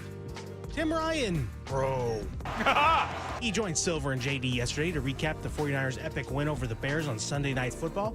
Check out that podcast and more on the Sports Leader app and thesportsleader.com.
Now back to Murph and Marcus on The Sports Leader. Streaming live on thesportsleader.com and KNBR. The Sports Leader app. Murph and Marcus is sponsored by Bigelow Tea. Grab a mug and tea proudly. Purdy takes the snap. He turns, play action, bootleg left. He's looking, he pumps. Now he's backpedaling. Now he tucks the ball away. He's going to run. No, he's going to throw to Juszczyk for the touchdown. Touchdown, 49ers, and a beauty. And the 49ers are back in front. And Brock is doing the Dougie again. Oh, man, Brock Purdy, just keep doing the Dougie, because if he's going to do that, then this team's going to keep putting up points, and if they keep putting up points, then they can allow some, but they keep finding ways to stack wins, and we got quite the showdown here Saturday night, ESPN, 5 o'clock out at Levi Stadium. I will be there. I imagine that Marcus Thompson will be there, and he joins us now on the UMA guest line. Our time with Marcus is sponsored by Golden State. When you succeed, we succeed. Visit us today at goldenstatelumber.com. All right, Marcus, so I loved your story. I loved you quoting Teach Me How to Dougie as we just rejoined right there. You know what drives me a little bit crazy, though, is when people still talk about Brock Purdy and they're like, well, he doesn't pass the eye test. And I'm like, what's the eye test? The fact that he's like a little under 6'1". I mean, watching that game, watching the command he had of the offense and responding from that pick six, he played a near perfect game of football when his defense didn't give him a whole lot of help, no? Hey, to me, that's the eye test he passes. Exactly. Like, he's not 6'4". Like, how is he doing this? Like, you know, it's his ceiling is so high, you almost forget sometimes that, like, he doesn't have anything. Like, Juwan Jennings is not a number one receiver in the NFL, but that's his best receiver. Pearsall's playing hurt. No George Kittle. I mean, obviously Christian McCaffrey is like all world, but he's putting up 40 a night without the weapons he once had. Remember, that was the knock. He can do this when he's got all these weapons around him. Now he doesn't have it, and he's still doing it. To me, that's the eye test. You watch him, and somehow this dude is producing despite what he's working with from a physical, like, height, arm strength level, and from, like, what's around him level. No Trent Williams either, by the way, after one play. Like, how do you drop 40 with that? Like, that dude is pretty good, right? No, he's great. Before we get into sports, Marcus, how was your Christmas? And did you get that truck you wanted like we talked about last Wednesday? My Christmas was about as good as that Dallas Mavericks Warriors game, which was not very good. No, it was kind of boring. But it was great because that's how I like my Christmases. Very uneventful. I did not get the truck, though. So I'm going to count my blessings. I'm not going to be mad that I didn't get the $100,000 truck. So no, we're not going to dwell on that because this 2026 is going to be a year of appreciation. So we're going to end how we're going to start. No truck for Marcus. No Lucid SUV. Fair enough. Well, the 49ers should be appreciative of the season they're having, given all the injuries. But when you watch this team, offensively, they're fantastic right now. But we know things change in the playoffs. I don't know if they're going to be able to score 40 points a game.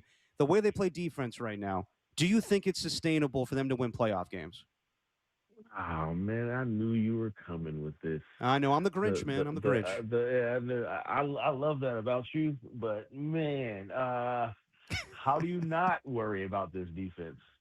There's not a person who was in Levi Stadium when Juwan Jennings scored that touchdown, and then they looked at the clock. Not a single soul thought this is over.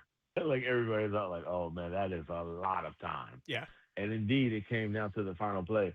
Here's why I do think it's sustainable or it's doable, right?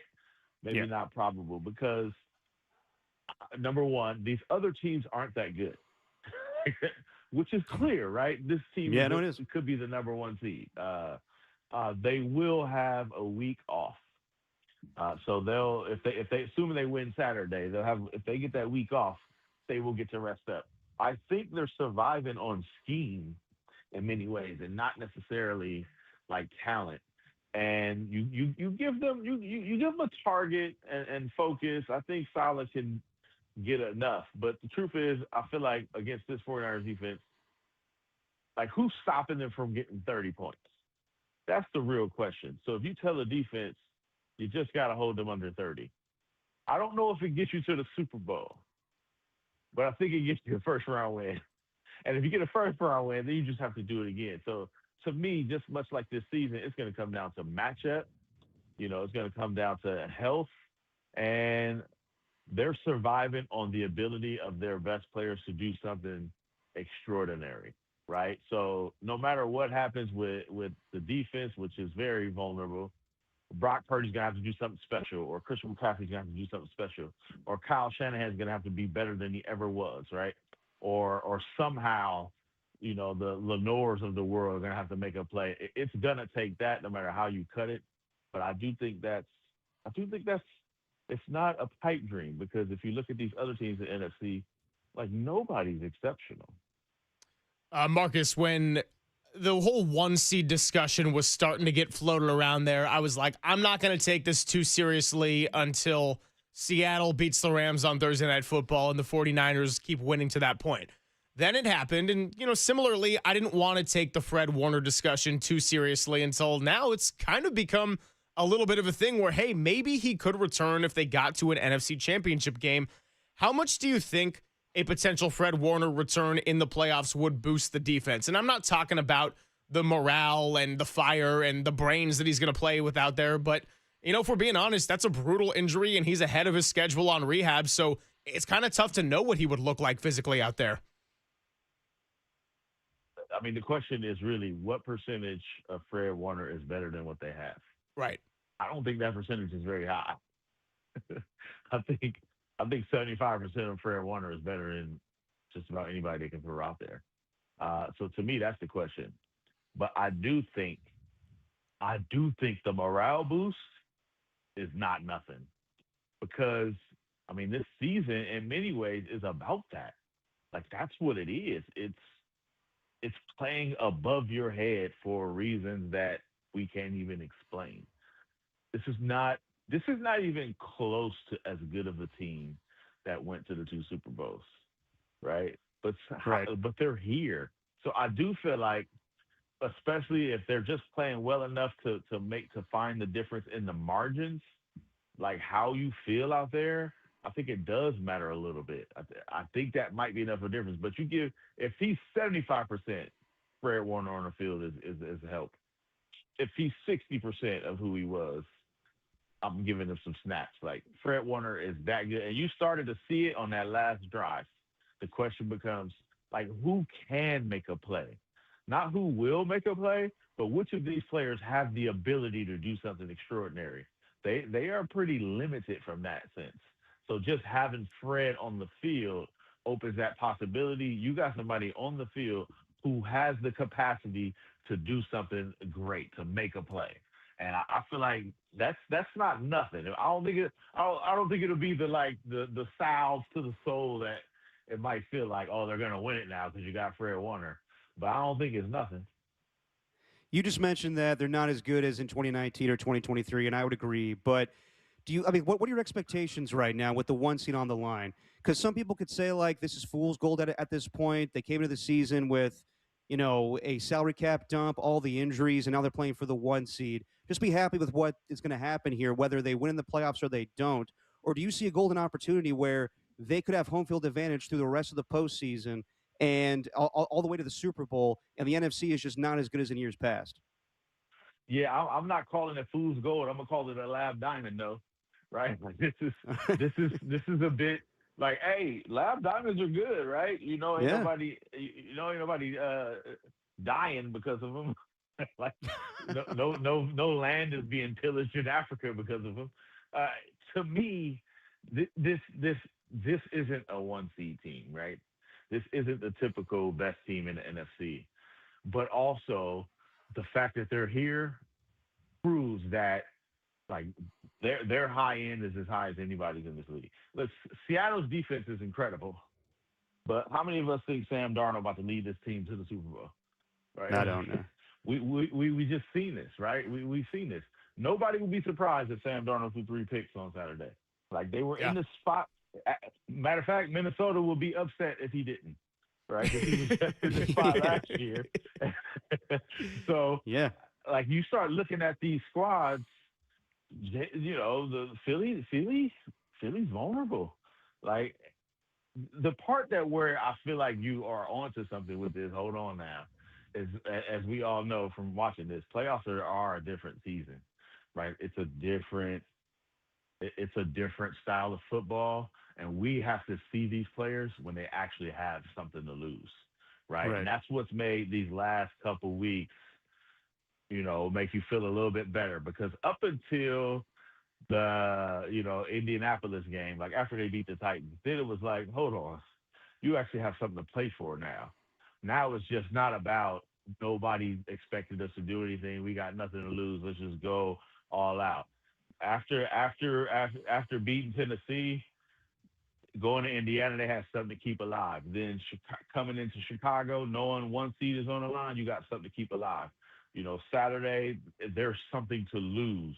So we're getting a sense of how they play with that, but that ramps up in the playoffs, right? And at that point, it's win or go home. So we need to see how they respond in that scenario, and maybe that's where, the Seattles and the Rams and Philly really can separate themselves, because they have the experience. But the 49ers aren't empty on that experience. Their quarterback has been to the Super Bowl and was really one throw from being a Super Bowl champion. So they've got some of that too. Yeah, I mean, that would have changed the whole eye test that everyone loves to obsess about. We're talking to Marcus Thompson here on the UMA guest line. Quick note on the Golden State Warriors. You talked about the Christmas game, beating the Dallas Mavericks. Then they go to Toronto and seem to have it, but like a lot of Warrior losses in the last few years, let it slip away and can't do anything in overtime. And then they bounce back with a win over the Brooklyn Nets last night. But just the continued inconsistency and a lack of ability to pull away from a team in the fourth quarter when they have a lead. The more you evaluate this, are you looking most critically at roster construction? Is it Steve Kerr not being able to find consistent answers? Is it just the belief that 23-8 was going to be able to translate into an 82-game regular season? I mean, I feel like we kind of talk about the same Warrior topics for the most part over the last couple of years, but do you have any nuanced opinion after watching these last few? Yeah. I think it's roster construction, but I don't think they were crazy for thinking something would like translate over the following season. I mean, what they need a few things, but as much as anything, they need somebody who's really good and also young, right? And when you're looking at the way they're losing these games, so much of it is energy at the end of the game, which you probably could expect based on having 3 star players 35 and up. Steph was what, 12 for 30, right? Yeah. Like, energy is a bit, and then so after carrying the offense, then at the end of the game, he's got young hounds chasing them around. Like they don't have a counter to that. That's why Portland gives them a problem. Like there's a vitality that these dudes are made for playoff basketball. There's a lot of breaks. There's a day off, right? There's a level of focus. They needed Jonathan Kuminga, Brandon Podziemski, or somebody to really take another step, and it didn't happen. So to me, they just need youth. They need it to not be all on the shoulders of Steph, Jimmy Butler, and Draymond every single night, or they don't win. And not just like, all right, which role player is going to play well enough to complement these guys. They need somebody to say, hey, I got this, in the way Jordan Poole did it in 2022. Where it's like, hey, y'all good. I'm going to get 30 tonight. I'm going to carry it. They just don't have that. So it's always on Jimmy or Steph to do this offensively, right? So, I mean, Pat Spencer looks really good because they lack this thing, right? It's like, all right, Pat can do it. So to me, it's a roster thing. They need to go out and get somebody who could say, hey, at the end of the game, when y'all probably tired, having to carry this whole thing, I have the energy to match this other young, hungry team. I'll go get Scotty Barnes, right? I'm not going to leave Steph trying to block out Scotty Barnes. I got him. Yeah. They really need that. Until they get that, this is going to be a long season. Well, with watching the Brooklyn Nets last night, could Michael Porter Jr. be that guy? I feel like he could. He looks like he could. Yeah. Right? And unlike in Denver, where it's like, hey, stand over here, right? And with Jokic and Jamal Murray will tell you when to shoot. Like the Warriors need him to come create. We didn't know he could do this because of his situation. He could create a lot. I don't know how he'll be defensively, but there's a part of him that looks like there's another level of offense to his game. He'd be much better as an offensive option than just about anything they have, and that's a big problem. So if Steph is creating the shot and you get an open look, we love Moses Moody. Sometimes he goes 4 for 8. Sometimes he goes 1 for 8, right? Michael Porter Jr., he's probably going to go 5 for 8 more nights than not, right? So I wasn't a big Michael Porter Jr. fan, and that contract is an albatross. But just put his talent on the roster, like that would be a big one. I still want Kobe White. Give me Kobe White.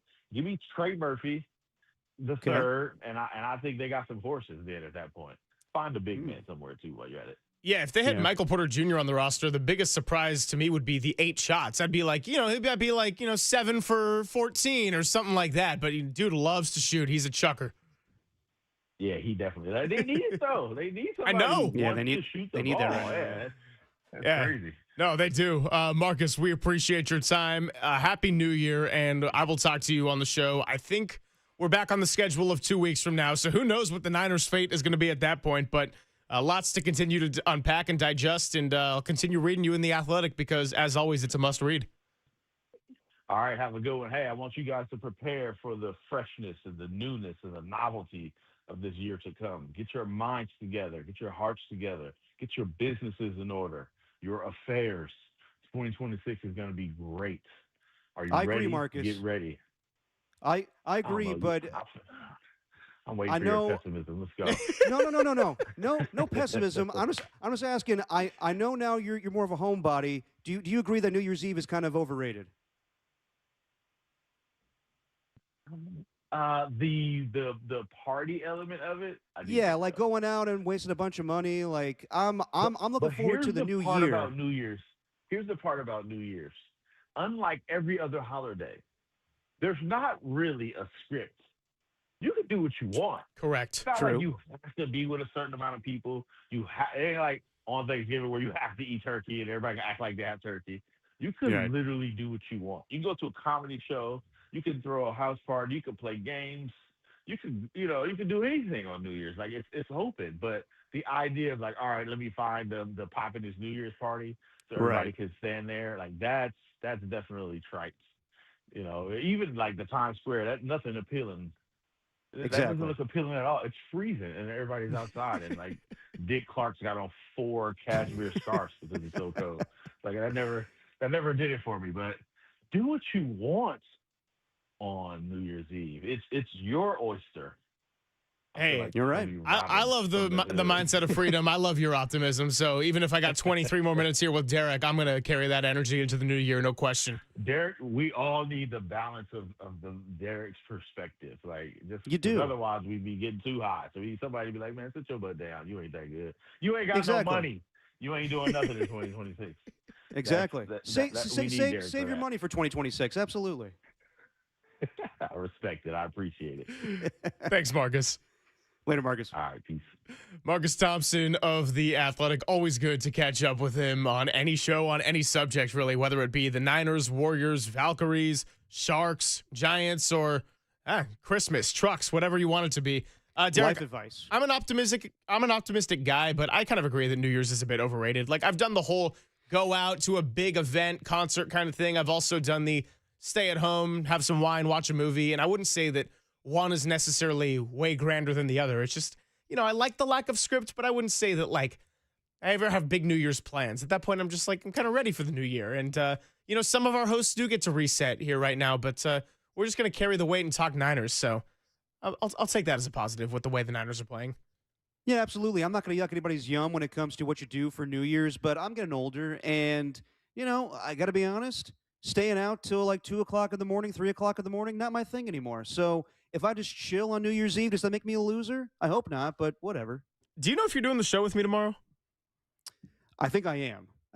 Oh, we get the nice 6 a.m. start. And so by the time it gets to midnight and the ball drops and the clock strikes and we have the champagne and give our New Year's smooches, I mean, I probably will want to be well in bed about 3 hours before that. So, we'll see how it all goes. We're smooching? Well, easy there, Greg. Whoa, Easy. everyone can do as they please. Again, I'm not yucking anybody's yum. All right, how about that? There you go. All right, we'll get back to some Niner talk, revisit some post-game sound from Sunday night, look ahead to Seattle, and then we got to get on out of here and figure out what in the world did young Danny learn today. I don't think our riffs probably taught him a whole lot, but maybe something about the Chris Collinsworth impersonation. It's Silver and Depop in for Murph and Marcus on the Sports Leader.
Now back to Murph and Marcus on The Sports Leader. Streaming live on thesportsleader.com and KNBR. The Sports Leader app. Murph and Marcus is sponsored by Bigelow Tea. Grab a mug and tea proudly. Now you're one win away from the bye in the first seed. What did you say to the guys in the locker room afterwards? I mean, we've earned this. This is the game that we want. We love that it's here. We'd love an opportunity to never leave here again this year, and we got that opportunity Saturday night. And then Kyle Shanahan went home and said, Levi's Stadium for the rest of the year. I only want to be winning here. Am I the only person where Ted ruined the song for? Ruin's the wrong word. That's the wrong way of putting it. But I can't hear the song without thinking of Ted and the way he goes, hey, this is how everybody sang in the 90s, and you only use vowels. Yeah. No, dude, I think the same exact thing. And I think Family Guy did that joke well before Ted. It's like in Seth MacFarlane's mind to make fun of this song all the time. But yeah, this voice, Darius Rucker, reminds me of just every 90s band, Creed, Pearl Jam, Stone Temple Pilots. They all sing with that. I mean, those are all my type of bands, too. I had a college roommate who I actually saw yesterday for the first time in 2.5 years. But there was a summer, and it was during the pandemic, and we were mostly just living, the two of us, while the other three of our housemates were elsewhere and working and doing stuff. So, we were just kind of screwing around every single day with also not being able to socialize a whole lot. And so he started criticizing my music taste, and he liked a lot of good music. But he's like, dude, your 90s music is just everybody going to the bathroom all the time. And then I kind of like pushed back a little bit. And then I was like, well, honestly thinking like, yeah, I'm only happy when it rains, Yeah, man. Yeah. No, you're an old soul when your dad taught you well when it comes to music. And I'm in the same boat where I'm a child of the 90s, but I love all different types of music. But yeah, I mean, 90s grunge, that's my jam, where I could do the voice of Eddie Vedder, and that's my go-to for karaoke. The first time I heard Even Flow, I want to say I was like 7 or 8 in the family minivan, and we had some long drive ahead, and we were playing the 10 album. I heard Even Flow, and I was like, what the hell is this? This is awesome. And then there was no turning back. Like a made of concrete. Yeah. We need Derek's lining playlist. Yeah, we need that. By the way, just to bring it back to football real quick, and I'm going to sound like my dad here with don't get me something could happen here. Did you see that Trayvon Diggs was released by the Dallas Cowboys this morning? Oh, it's not a great morning for the Diggs. I saw the Stephon headline. I did not see that Trayvon Diggs was released. I forgot about Stephon Diggs. He's in some hot water, and we'll see legally what that means for him going forward in the playoffs. But Trayvon Diggs, who signed a huge contract with the Dallas Cowboys, he's been released. And if any team claims him, then they'll have to pick up over $400,000 of his money. So I doubt that they're going to do that. Any team's going to claim him, but he could go unclaimed, and then any team could pick him up. And I'm just bringing this up because it's the first team that came to my mind, not the 49ers, because I don't think they need secondary help right now. Right. But if what's the biggest flaw with the Eagles right now? It's their cornerbacks opposite Quinyon Mitchell. Adoree Jackson is not great, and they tried to get Darius Slay to when the Steelers released him. The Bills picked him up, and then he didn't want to go. Yeah, exactly. Yeah. If Trayvon Diggs, I don't know what his health status is right now. I know he's been battling concussions for most of the season because he hung a TV on his ceiling for whatever reason.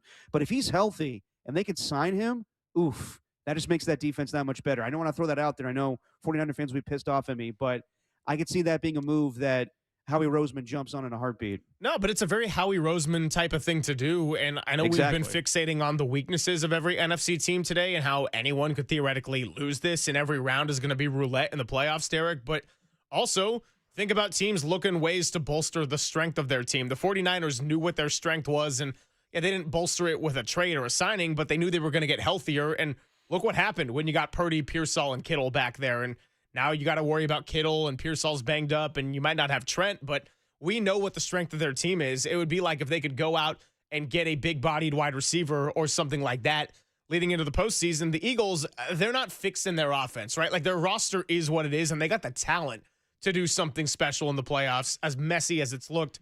The defense, though, Cooper DeJean, Quinyon Mitchell, and, you mentioned Adoree Jackson. He just gets picked on over and over and over. Yeah. So I could see Howie Roseman trying to take a big swing and do something like that. So Tough for the Diggs family this morning, but honestly, man, like I'm going to be watching all of it, the strengths and the weaknesses of each team. And certainly we're going to learn a lot more with how the Niners fare against Seattle this Sunday. I said it when they faced the Colts. I said it again when they faced the Bears, and I knew I was going to say it for Week 18. Each of these last 3 weeks is the toughest test that they have faced in a while. No, 100%. That's why I have these 3 games circled, and I'm sure every fan did, where it's the biggest test for them so far, where, the Patriots get criticized for their kind of cupcake schedule. I would say the same for the 49ers. They've been tested with the injuries, but for the most part, they've beat up on teams like the Browns and the Saints when the Saints were worse earlier in the season. But now that they put up 48 points on the Colts and 42 points on the Chicago Bears, I'm thoroughly impressed with what their offense does. Defensively, they still need to get things corrected, but they can hang. They can definitely hang with the best of the NFC.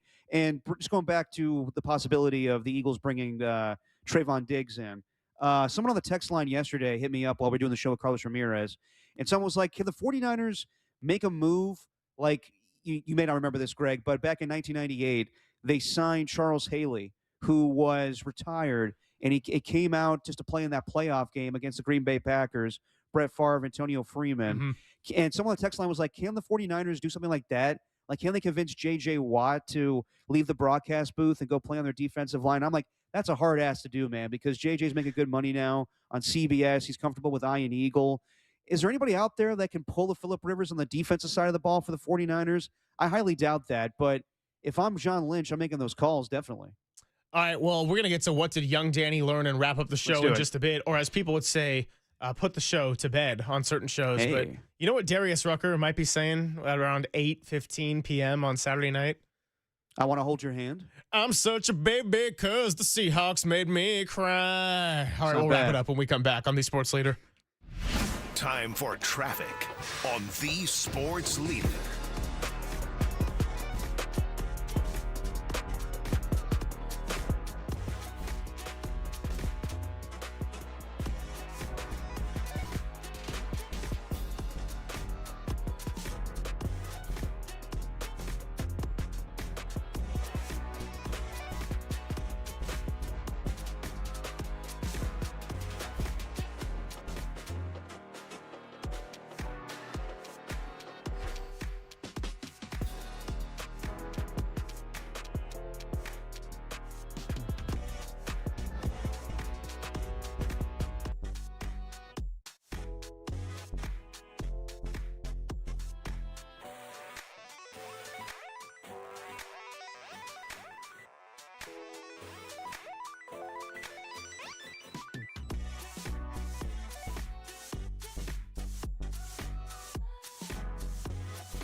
Listen to the sports leader anytime, anywhere. Download KNBR, the sports leader app. Murph and Marcus continue live from the Casino Matrix Progressive Jackpot Studios. Casino Matrix. Progressive jackpots are here. Where are you? Just drop in. 1-800-GAMBLER.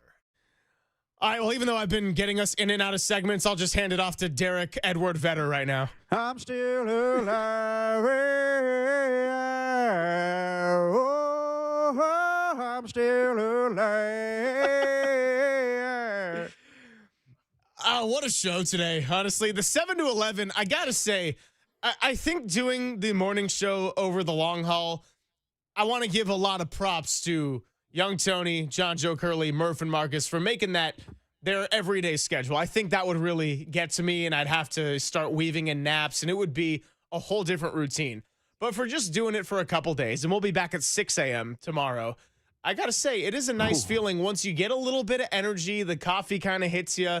We have a lot to talk about at this time of the year, and really these 3 hours and 55 minutes, they flew by to me, man, and I appreciate you stepping up because you were off the air at 6 p.m. yesterday, so I'm going to bed last night like, oh man, I don't want to wake up at 5:30. And then I was like, well, dude, Derek is like 2 hours removed from work, so you're gonna be all right. It's not that big of a deal, honestly, and I'm glad to do it with you, man. You and I truly do the dirty work along with a lot of people at KNBR. But anytime I have an opportunity to work with you, I jump at it. So yeah, it's easy. I was gonna be at home anyway. Technically, didn't take vacation time, so I was just chilling, and then Mike told me a situation, and I just want to address this before we get off the air. Yeah. Really disappointing, obviously, that my father was not able to do the game on Sunday, and I know he's looking forward to that, and I know we made a big deal about it at KNBR on the 49ers, and my father's, he's focused on broadcasting. That's his life. He is a broadcaster, and I said with Copes that my focus is on him getting healthier, and if that means that he doesn't come back this season, then so be it, because that's my focus. And I think that a lot of 49er fans understand that and appreciate that. So I know my father loves to broadcast, and hopefully he's back on the mic and feels good about it on Saturday. But if he's not, the 49ers will still have a great season, and I just want my father to focus on what's most important in life, which is getting healthier. So I know that people were disappointed. I think my guy Haberman did a fantastic job last Sunday night. He killed it.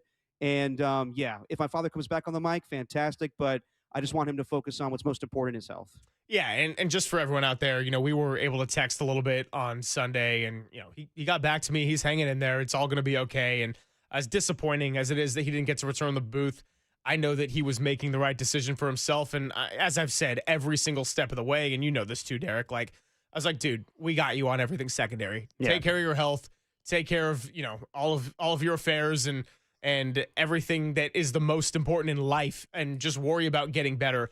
Anything secondary, which includes something as important as being back in the booth. And it might not feel secondary, but it is. And that's the hand that we've all been dealt right now. I was like, we got you. We're going to be good. And so I love doing these shows. And at the end of the day, yeah, we're here to inform, and we're here to talk about it, but we're also here to have fun. And it's a pretty awesome privilege to be able to do. Yes, I am quote unquote working during the week of New Year's, but come on, man. It doesn't get much better than this. No, it doesn't. So yeah, my dad will be okay, and hopefully we get to hear him on these airwaves pretty soon. And then, of course, Mike hits me up and goes, well, with your dad, not being on the air, it's going to have to be you to step up. I'm like, damn it. All right, well, here we go. All right, well, let's get to it. What did young Danny learn today?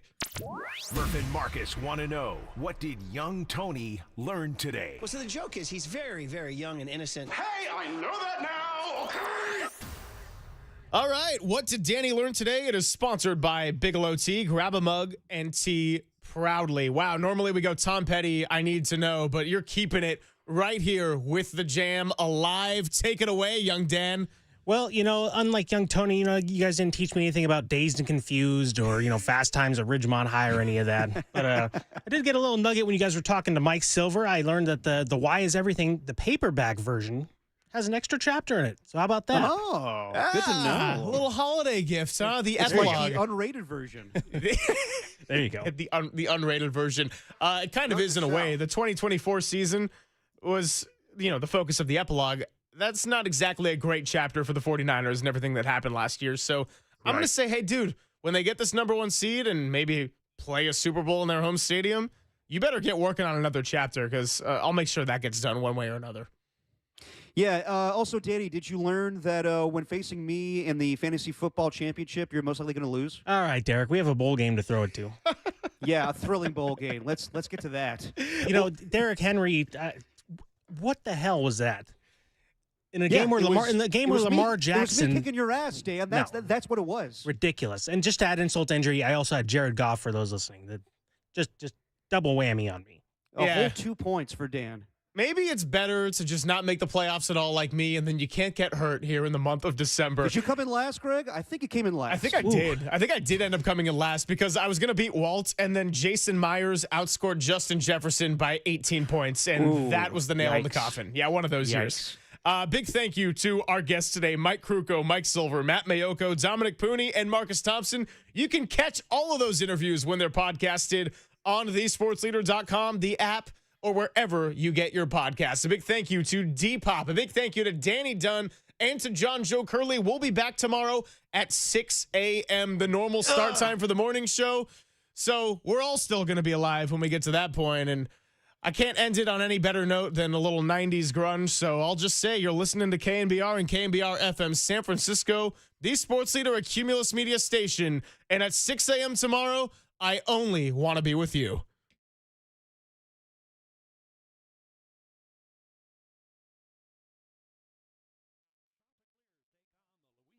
Bulldogs and the Radiance Technologies Independent